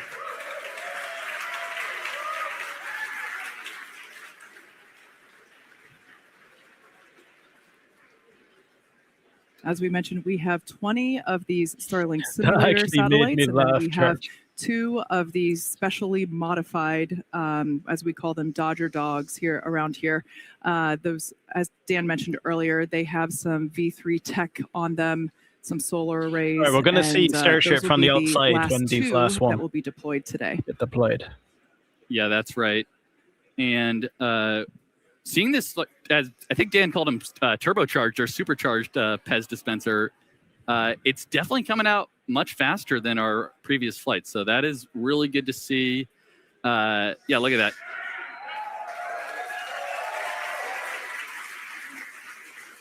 And especially once we, fill Starship up all the way with around 60 or so of these Starlinks, being able to deploy them fairly expediently, is going to be important for designing the overall mission profile. Yeah. Now, fans of Starship may know that Starlink enables lots of unprecedented views, both from space, as we see here, and on Earth. In addition to the dozens of cameras on Starship itself, we also have mobile Starlink camera kits deployed in the Indian Ocean. Yes, Starlink also connects our aerial cinematography units on the ground at Starbase and at other strategic camera spots around Texas. It's all part of how it all comes together to tell the incredible story of Starship both on and off planet. Yep. All right, we're getting low on the stack. It looks like we got 2 more of those simulators to go out, and then it will be time for our Dodger Dogs, those modified Starlink satellites. Just a couple of updates while we continue to watch Payload deploy. Did get confirmation we're going to be skipping that relight of the Raptor engine, just due to everything that we saw on the way uphill. Those sea-level engines, we're going to use them for a landing burn, though. They are still capable to be used for that. So we'll still look to do a controlled landing in the Gulf, but no in-space relight.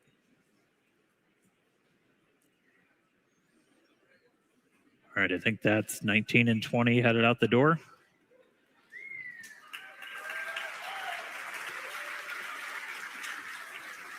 And then coming up are our Dodger Dogs. So these are modified V2 Starlink satellites. We do have a number of cameras on these that are going to attempt to look back at Starship.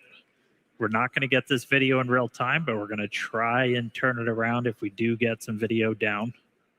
So don't worry, if we get views of Starship from these satellites, we will be sharing.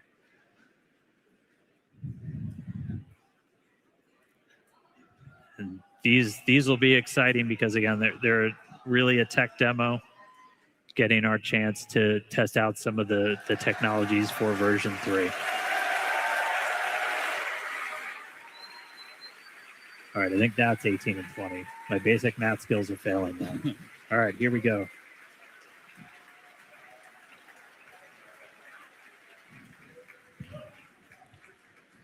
These are the exciting ones, guys.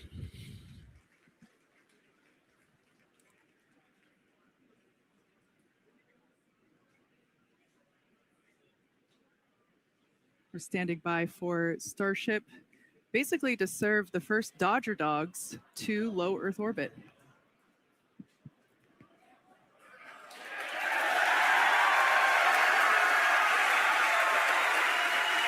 And one out the door.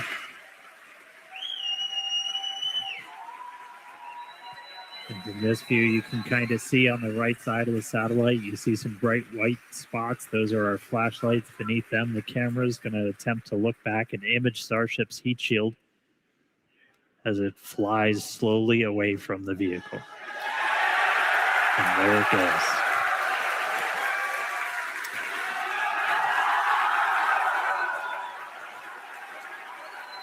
Let there be light.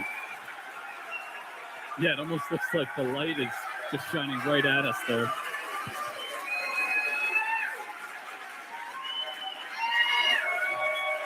If you couldn't tell, we're pretty excited. Yeah. It is always sunny in space. Always sunny in space, and that looks like an empty payload bay. So Sure does. that's exactly what you want to see there. That's great.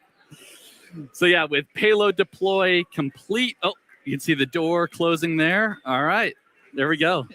So yeah, with payload deploy complete, Starship will now close its.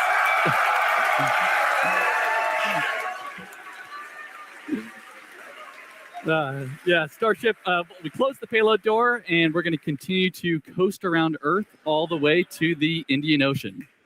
So still a lot of major events to come today. Sounds like we're not going to hit that Raptor relight based on what Dan was saying, but after that, of course, we'll have the atmospheric reentry and splashdown. And with that, we're going to go on another quick coast. So sit tight, enjoy some amazing space views and the space jams, of course. And we'll be back in a few minutes for Raptor relight, or excuse me, not for the relight, but we'll be standing by for atmospheric reentry.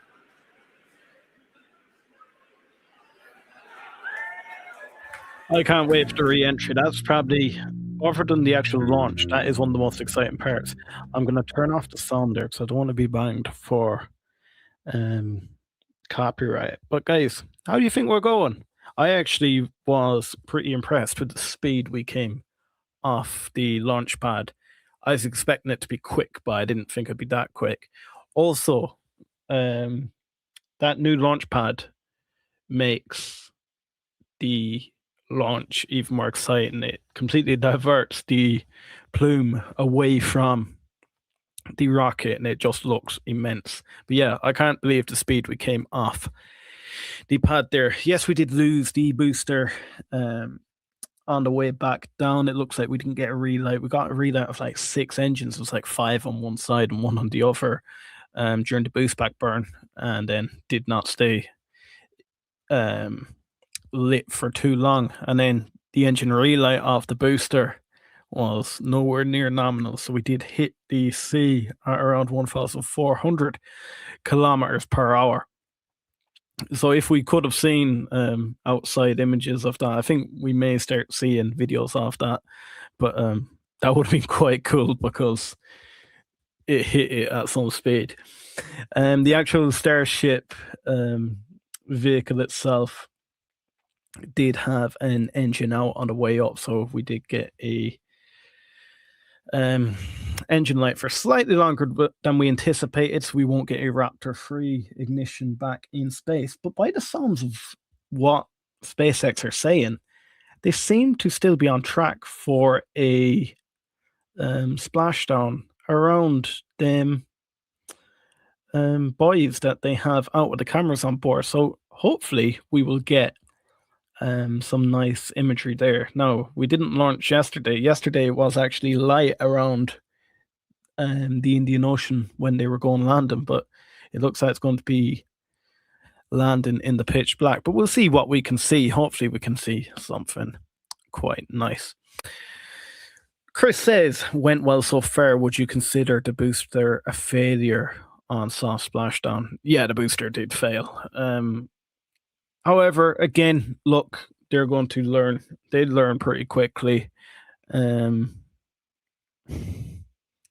Speed Booster got in, got the vehicle up. Was pretty impressive. We knew Raptor 3 was good. I didn't think it was going to be that good. So, yeah, and from what we could see, it didn't look like there was much warping of the engines on the way down. But we're not going to get a catch attempt on the next launch if that happened, because they're going to have to demonstrate that they can get the version 3 of the booster back down on a soft splashdown. There's no way we can have that. That is exactly why we didn't go for a catch attempt, because imagine that slammed into your new launch tower that's taken, about a year to make or so. Yeah, it would have blown it to bits, and if it didn't just blow that to bits, it might blew your original tower up too, because they're in quite close proximity. So yeah, I'm pretty happy that they didn't learn. Catch attempts are quite exciting, but yeah, we can see why they don't just go for them every single time. Now, I do know some people would love to see us slamming into the tower, but no, if you want to see the acceleration of Starship program, you don't want that happening. going forward, I'm so excited to see the days when we get a catch attempt of the booster and then a catch attempt of the Starship vehicle as well. Again, we had Jared Isaacman talking about docking in space, refueling in space will be coming soon. Yes, that will be coming soon in the Starship program. It's needed for further Artemis missions in order to refuel on the way to the moon in order to deliver an actual moon base. And again, if we want to go to Mars, we're going to need multiple refueling stops along the way. So, yeah, we're still a long way to go. Starship is a test program at the moment. We're not in a true orbit. But look, it's exciting to actually, for SpaceX to actually show us in live time their test program. It's not something you see every day. So, no, I'm happy with what I've seen so far. I actually think for version 3, I said at the very start when we're going through all the version 3 upgrades that it wouldn't surprise me if we get an anomaly somewhere because there was just so much new tech. But again, as we got closer to the time, I got quite excited and I was like, no, we're going to get a complete success of the mission. Look, I believe that this is going to go through atmospheric re-entry pretty well, considering I think there's one tile removed. The other tiles that look like they're removed are not. If you look at the likes of this one here, it's just painted white, and the object of these tiles painted white was just so that them new Starlink satellites can image Starship while it's in flight here to check for missing tiles on the way down. So it's just a demonstration. But how are we feeling, guys? Z-Stacker's quite happy that Horizon Aircraft has shot up. Yeah, Horizon Aircraft did have that funding round, and do you know what? Safer than ever now. I'm excited to see what comes with Horizon Aircraft. Rocket Lab shot up completely. I'm loving life at the moment. So yeah. Church Nature Scene says it's crazy the amount of water on the planet, yet we are charged for water. Yeah, I completely agree. It's a wild one, and all that water came from asteroids and meteorites many millions of years ago. So yeah, it's pretty insane, isn't it? A lot of the water on Earth is older than the sun itself. Guys, smash that like button if you haven't. Really helps me out. And again, we're 31 subscribers away from 5,000 subs. So I don't think we're going to make 5,000 subs tonight, but do help me out. Maybe we will get there if you smash the like button, if you smash them reactions down the bottom right hand corner of the screen. Yeah, we may hit 5,000, and yeah, we can have a little bit of a party. Yeah, it's crazy. Church says, you going to buy the IPO or stay offside? No, I'm not buying IPO. I'm doing a Starship or a SpaceX stream, but no, I think everything SpaceX doing absolutely amazing. But no, I'm staying away from IPO. If I wanted to get exposed to it and I was living within the US. Oh, this is the images. Wait a minute. Well, I need to turn that off because this is the images the satellite took. This is the first image we've ever had from outside of Starship, seeing a Starship in space. That's your hatch closing. And there, your LED lights have shone upon Starship. Isn't it amazing? You can still see the ice.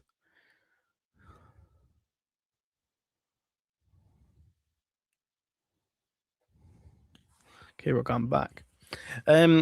Look, if I was in the US and I wanted exposure to SpaceX, I would buy that NASA ETF.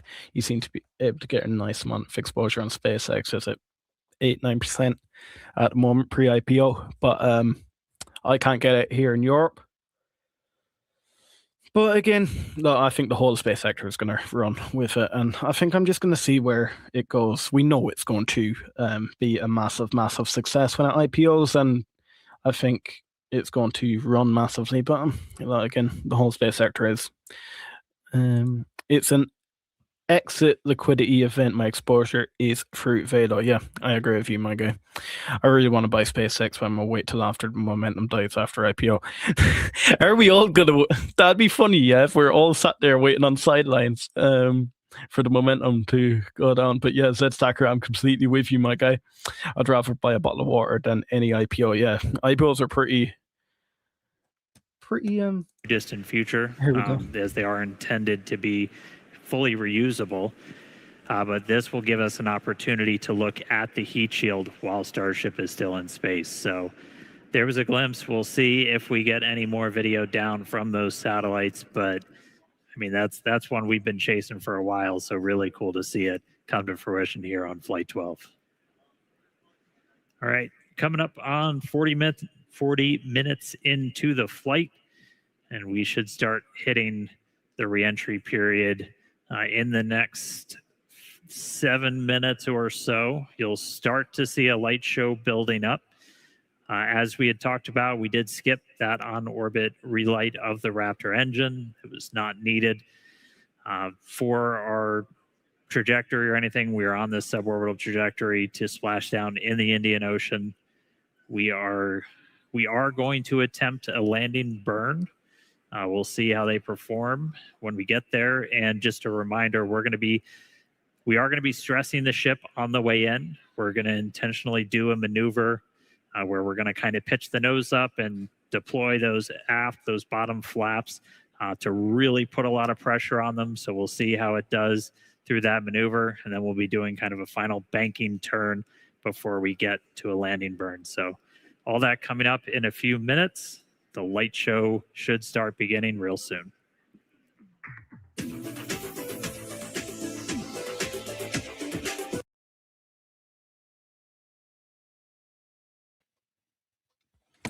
Right. Oh, we're starting to see a bit of a light show here, are we?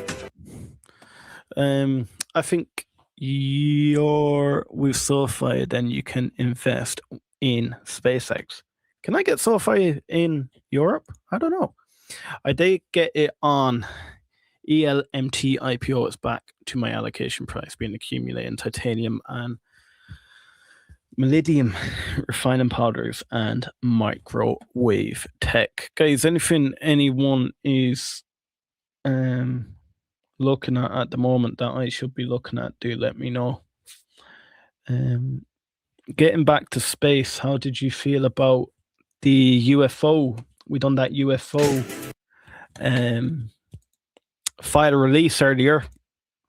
One of my biggest live streams in a long time. I only expected 100, maybe 200 people like the first one, but yeah, we've got 3,000 people.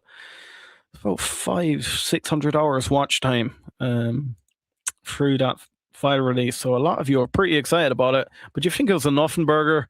I don't know. I'm. There's a few good videos in there we covered together. I think the audio from NASA was a lot more disappointing than the first time.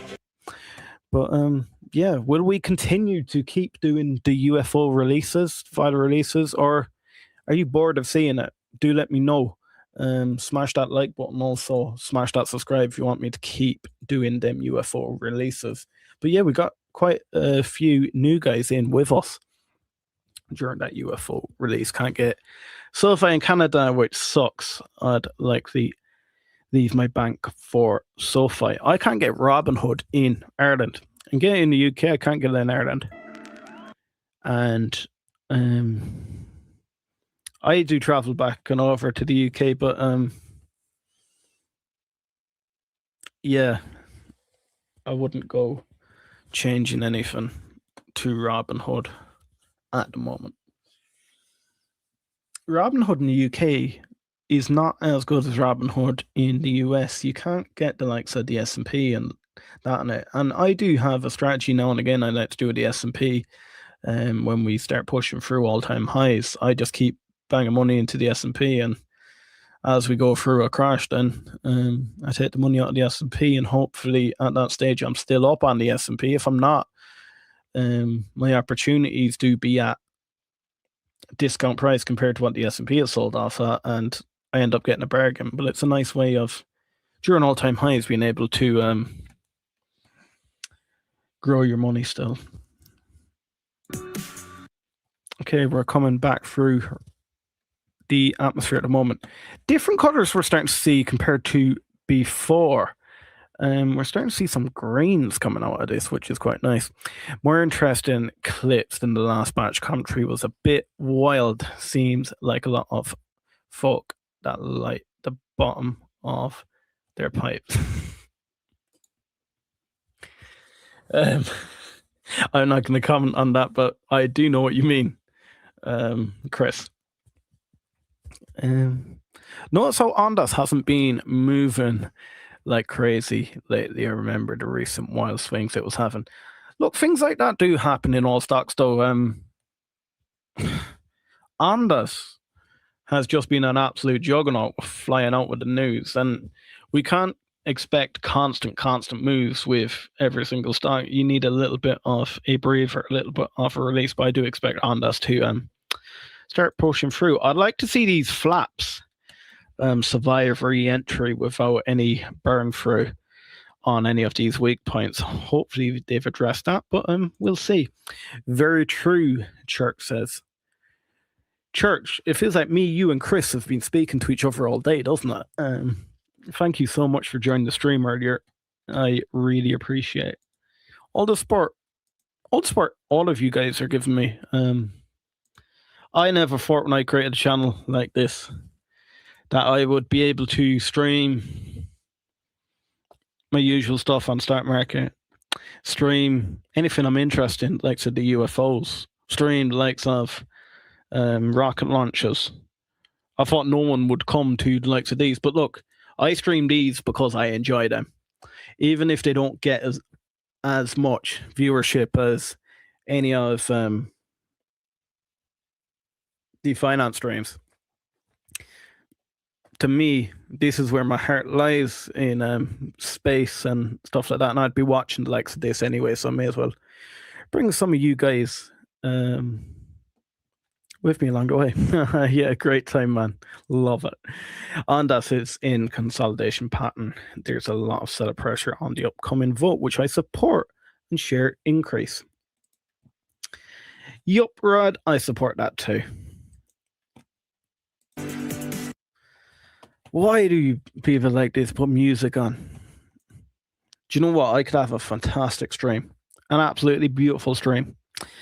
And if I leave music like that on too long, next thing I get pinged from YouTube, takes my video down, and I have to completely re-edit it to take the likes of that music out. It's not even me putting on.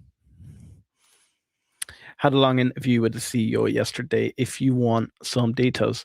Chris, did you record that interview? Look, I'll be honest with you, Chris. I haven't been active on X or YouTube for the last week, so I'd be lying to you if I said I have been scouting around. So do let me know. If that's on X, I'll go and give it a listen. Church says I'm up for details. Yeah, do you know what? Church, make sure you are following Chris on X. You might already be, but if you're not, follow Chris on X. My handle is the same on X. It's recorded. Jump across to Chris on X. He follows that whole drone space, and he's really good at finding any of these runs before they happen. I wish I listened to Chris a long time ago. But again, look, not financial advice. But no, Chris, good friend of mine. Church says, not sure if I'm following on or not. Okay, I'll check. Big shout out, my guy. No, Chris is a good guy. And that whole drone space, he dominates in that drone space. So, yeah, if you're interested in all of that, do give him a follow. We got some sweet views of those sats looking back at the ship. Pretty cool to see. Yeah, those views were incredible. Now, as you see on your screen, currently, the ship is re-entering the Earth's atmosphere. This is the plasma starting to build up on the exterior of the vehicle. Now, we do not plan to recover the spacecraft today, but rapid and reliable reusability is the ultimate goal. Yeah, that's right. And reentry is a critical phase of flight, and we need information on how the ship's systems perform. Reentry is an extremely demanding portion of flight where we essentially have to scrub all of the energy we use to launch the rocket back off in reverse. So the 18 million pounds of thrust that we had off 33 of those Raptor engines. Just a little. Just a little. We're now, and then another, several minute burn on the ship. We're now basically undoing all that energy here via aerodynamic braking, essentially. And of course, Starlink is a big part of it, as that's what allows us to actually gather this data and show these live views. And again, the data gathering is really the main reason why we're doing these flight tests. So Starlink provides us just one more path to collect that data that ultimately allows us to rapidly iterate Starship's design. Now, if ship manages to make it all the way through reentry, we'll collect valuable data on the spacecraft flying through the Earth's atmosphere at these hypersonic speeds, which is basically more than 5 times the speed of sound. Now, we do anticipate that it might be a little bit of a spicy reentry, so we'll see how far we get.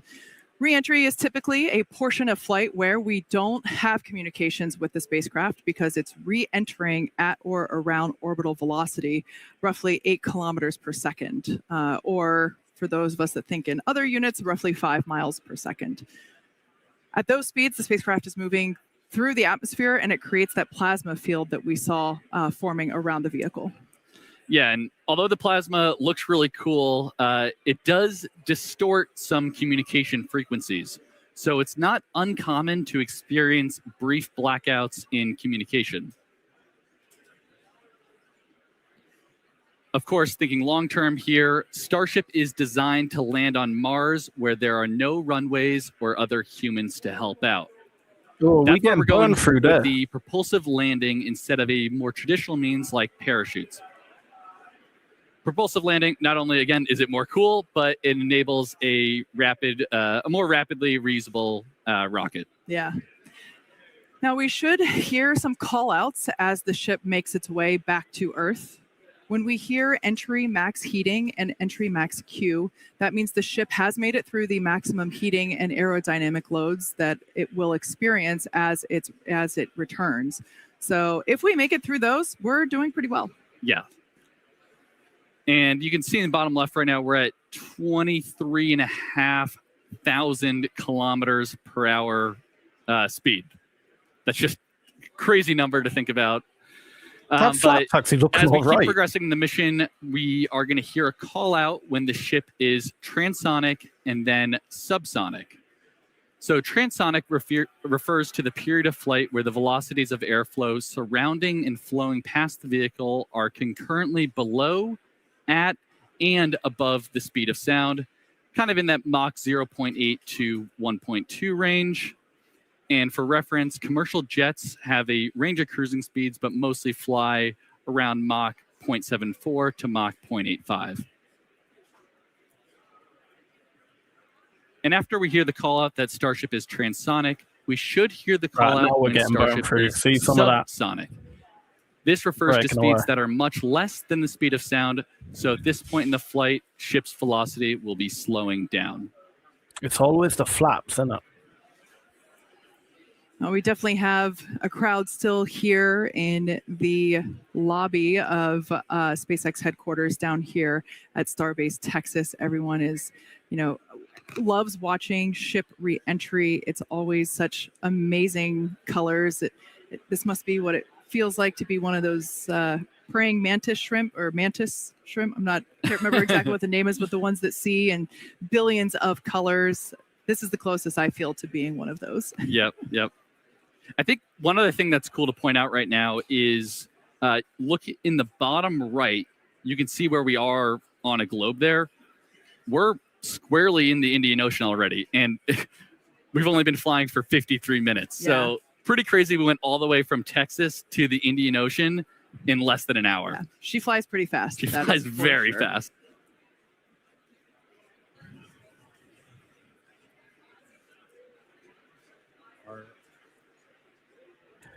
Do you guys think we'll make it for splashdown? Do you think we'll get an engine All right, relay, so or the do you light think show we're just going to continuing. smash We straight into the water? are through the period of peak heating, and we'll be looking at the peak pressure coming up in the next couple of minutes. The next 10 minutes are probably going to be the spiciest of entry today. As a reminder, we are going to be doing some stress work on this ship, where we're going to do a maneuver where we kind of kick the nose up to fully deploy those aft flaps to really get a good test of the structural strength of that part of the ship. We did that on one previous flight test on version 2. We're going to try and do that today. Since we did skip the in-space burn, we're carrying a little bit of extra propellant in our header tanks up in the nose. And so that's going to put a little bit of extra stress on those forward flaps as we come in. So we will see if they're able to hold through that reentry. So that will be another watch item. We did skip that in-space burn, but we are expecting at least 2 of those sea-level engines to try and ignite for a landing burn. We entered the entry period in a good attitude, so hopefully making our way to the targeted splashdown point. We've got that Starship recovery team standing by, and we should be about 10 minutes away from splashdown. So a lot of excitement over the next couple of minutes. Kate and Jake, let's see how Starship holds up on the way in. Yeah, and we just heard on the nets there that engine chill has started. So essentially what that means is we are prepping the landing engines by getting them down to temperature ahead of that landing burn later in the mission here. And on a lot of our previous flight tests, we've been removing a bunch of the tiles. If you've watched those, we were really intentionally trying to push ship beyond its limits. On the last flight, we even had basically a hole get punched into the liquid oxygen tank that you could see when we did the landing burn into the ocean, and this ship was still able to make it. But right now, we're really going to be testing the structural strength of these flaps on the way in. And this is a flight test. We're trying to intentionally find where our limits are. And in this view, you're looking at a whole bunch of tiles. I think Jake talked about it earlier. We bonded some additional tiles to the leeward, or kind of the metal side of Starship, to see how those different bonding techniques would hold up. And looking like we've got quite a bit still attached. Yeah, and as we're going down through the atmosphere here, we are at about Mach 16.1. So still extremely fast, although we have, scrubbed off a substantial amount of our speed already. Altitude at a little less than 60 kilometers.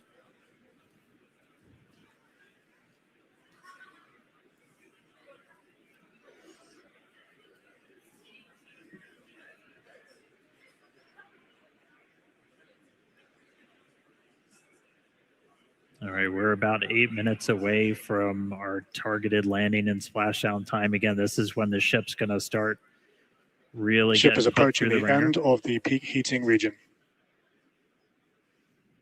Just heard the call out, getting to the end of the peak heating. So the highest temperature the Starship's going to see during its reentry.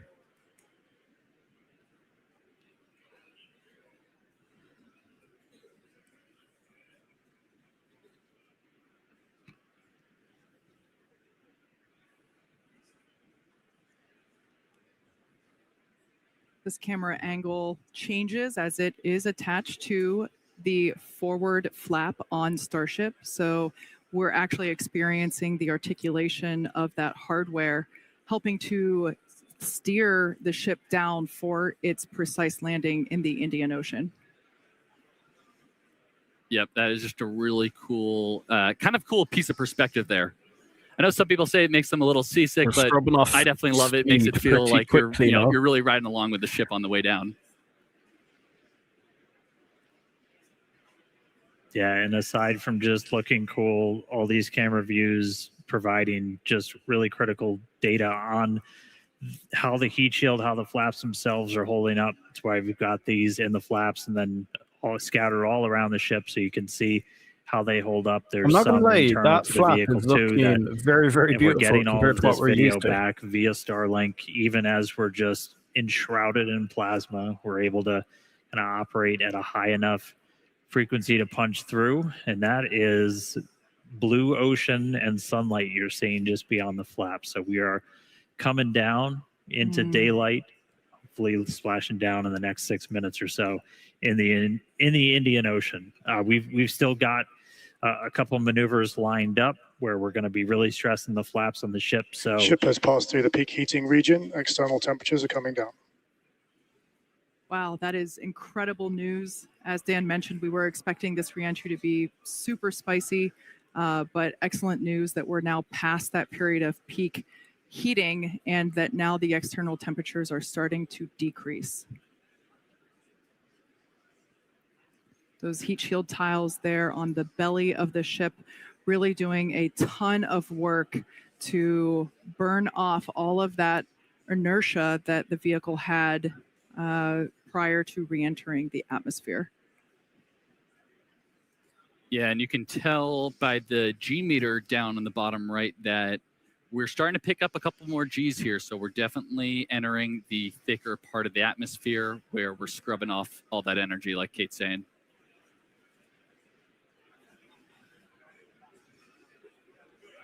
all right, just about 5 minutes or so to go. We're coming up shortly on the maneuver where we're going to, it's affectionately called the flap slap, where we're going to kind of pitch the nose up on the ship, and you're going to see those aft flaps, the ones in the very bottom, fully deploy. Ship is at peak dynamic pressure. And we're now at peak pressure. Ship flap load test has started.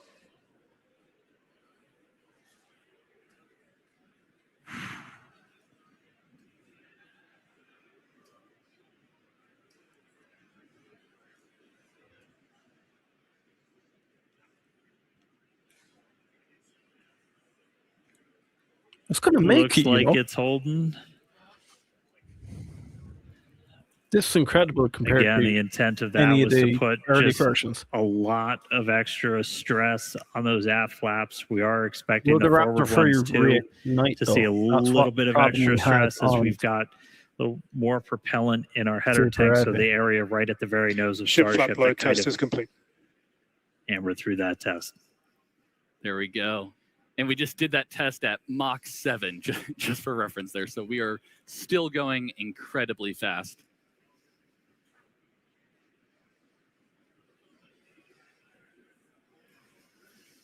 All right, we are just about 3.5 minutes or so away from our targeted landing burn. Again, we're expecting to try and see 2 of these Raptor engines light for the landing burn. Normally we plan for 3, but we're going to give it a try with 2.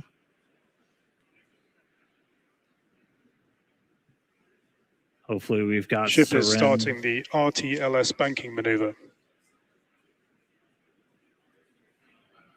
And that right there, so we're starting a banking maneuver, and essentially what that is when we come back to Starbase, or when we plan to come back to Starbase, the trajectory is designed so we'll essentially swing out over the Gulf and do a swoop maneuver to then come back to the towers for catch.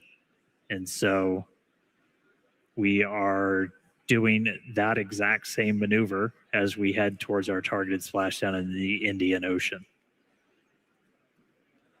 Yeah, and that call out there that we heard, RTLS, stands for Return to Launch Site. So definitely a pretty cool thing we're demoing here on the ship. You know, as in the future, we are going to be trying to bring the ship back to the launch site, which is going to be absolutely insane. Absolutely. But of course, we want to test out these maneuvers, these principles prior to actually bringing the hardware back to the pad. This is the same reason why we were intentionally not trying to bring the booster back to the pad. So we're trying all these things out in this developmental phase of the vehicle, and really proving what a test flight is. Absolutely. Dynamic pressure is coming down. All right, we heard there dynamic pressure coming down, and I'd say we're in a pretty good bank right now. Yeah, executing the power slide. We're about 90 seconds away from our anticipated landing burn. Clouds coming up, pretty sunrise on the other side of the planet. This is a smooth Starship is subsonic and is on target. compared to what we're used to. The crowd here reacting to that call out, letting us know that we are on target for this precise landing in the Indian Ocean. This will once again be a soft splashdown. We should get some pretty cool views from the recovery team who we chatted with earlier. They are standing by to receive this ship. Once again, this is the first flight of our completely redesigned Starship version 3. Yeah, and if you remember the suborbital flights from a few years ago, this is very much the same regime that we're in here. So we're sub 15 kilometers, executing what we call the belly flip maneuver. Yes, serial number 8, the first belly flop. I remember it well.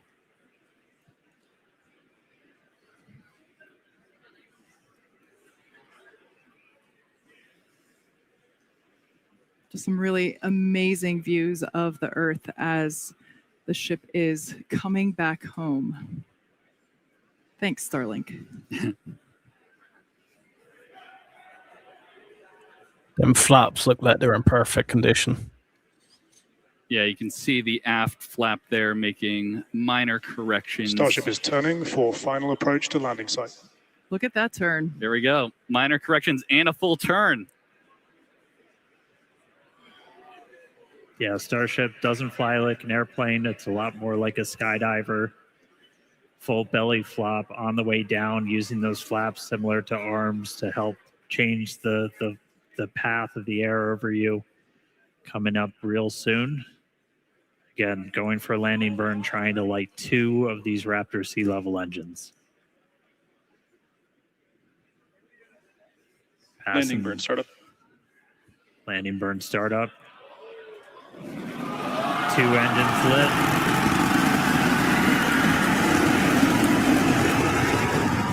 Successful flip.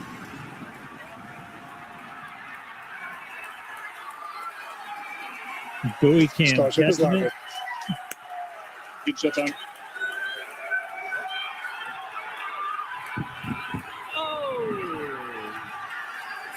You've only gone and fucking done it.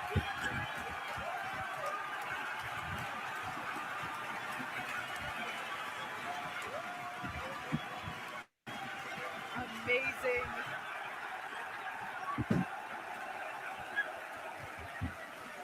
That ball of fire is exactly what we wanted to see for the ship today. As weird as it may sound to hear, but it is the truth.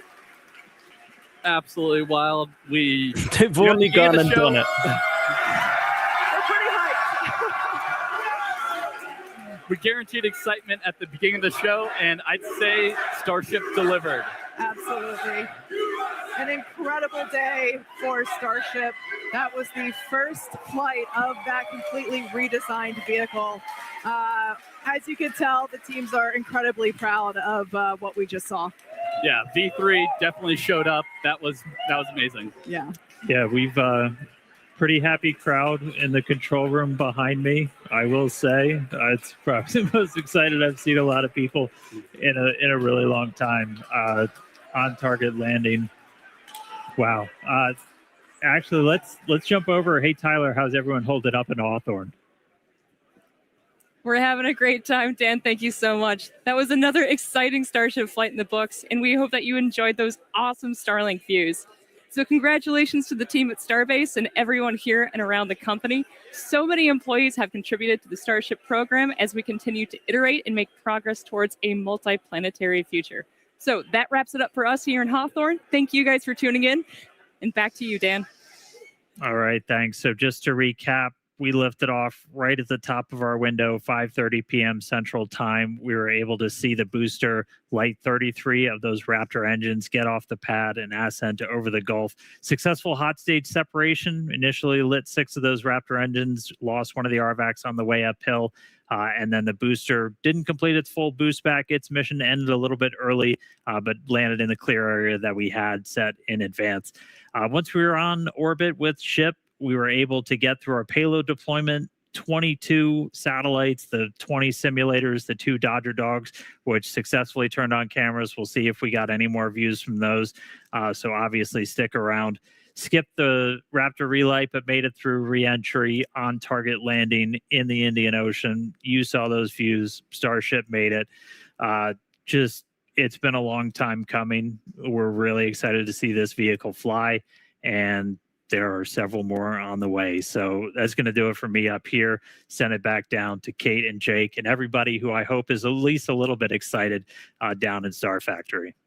Oh yeah, it is absolutely insane down here. We would, of course, want to thank the fine people of Cameron County, including the residents here at Starbase, as well as the Coast Guard, the Federal Aviation Administration, the government of Mexico, and of course, the Australian Space Agency. Yeah, so honestly, just huge congratulations to all our teammates here at SpaceX and everyone who's supported the Starship mission just in general here. It's been a massive effort, really incredible. Yeah, there's a lot of people that worked really hard to make things look easy. So shout out to those teams. Now be sure to follow SpaceX on X for updates and more exciting views that we didn't get to show you on today's live program. I have a feeling we'll see some pretty amazing stuff come from those demonstration satellites that we were able to show some initial footage of. Now, if you're interested in more launch coverage, head on over. Guys, they only went and they done it. I'd call that successful. I know Chris has said that he would say it's a success. I heard a fear that they won't be incentivized to develop a deployment variant for a while and keep focus on the PES dispenser. And Starlink's squeezing out a lot of startups betting on Starship. Well, I gotta get going. And guys, if you haven't, smash that like button. Really helps me out. We're 30 people away from 5,000. Again, I started this up 2 years ago. Couldn't believe that we're there. We're at more or less 5,000. Do smash that subscribe button on the way out. But guys, keep an eye. I'm gonna be back big time. I want to do up my whole office, so the background will start changing for a while. But yeah, just stick with me. We're gonna be back bigger than ever. Right, guys, until next time, I'll see you then.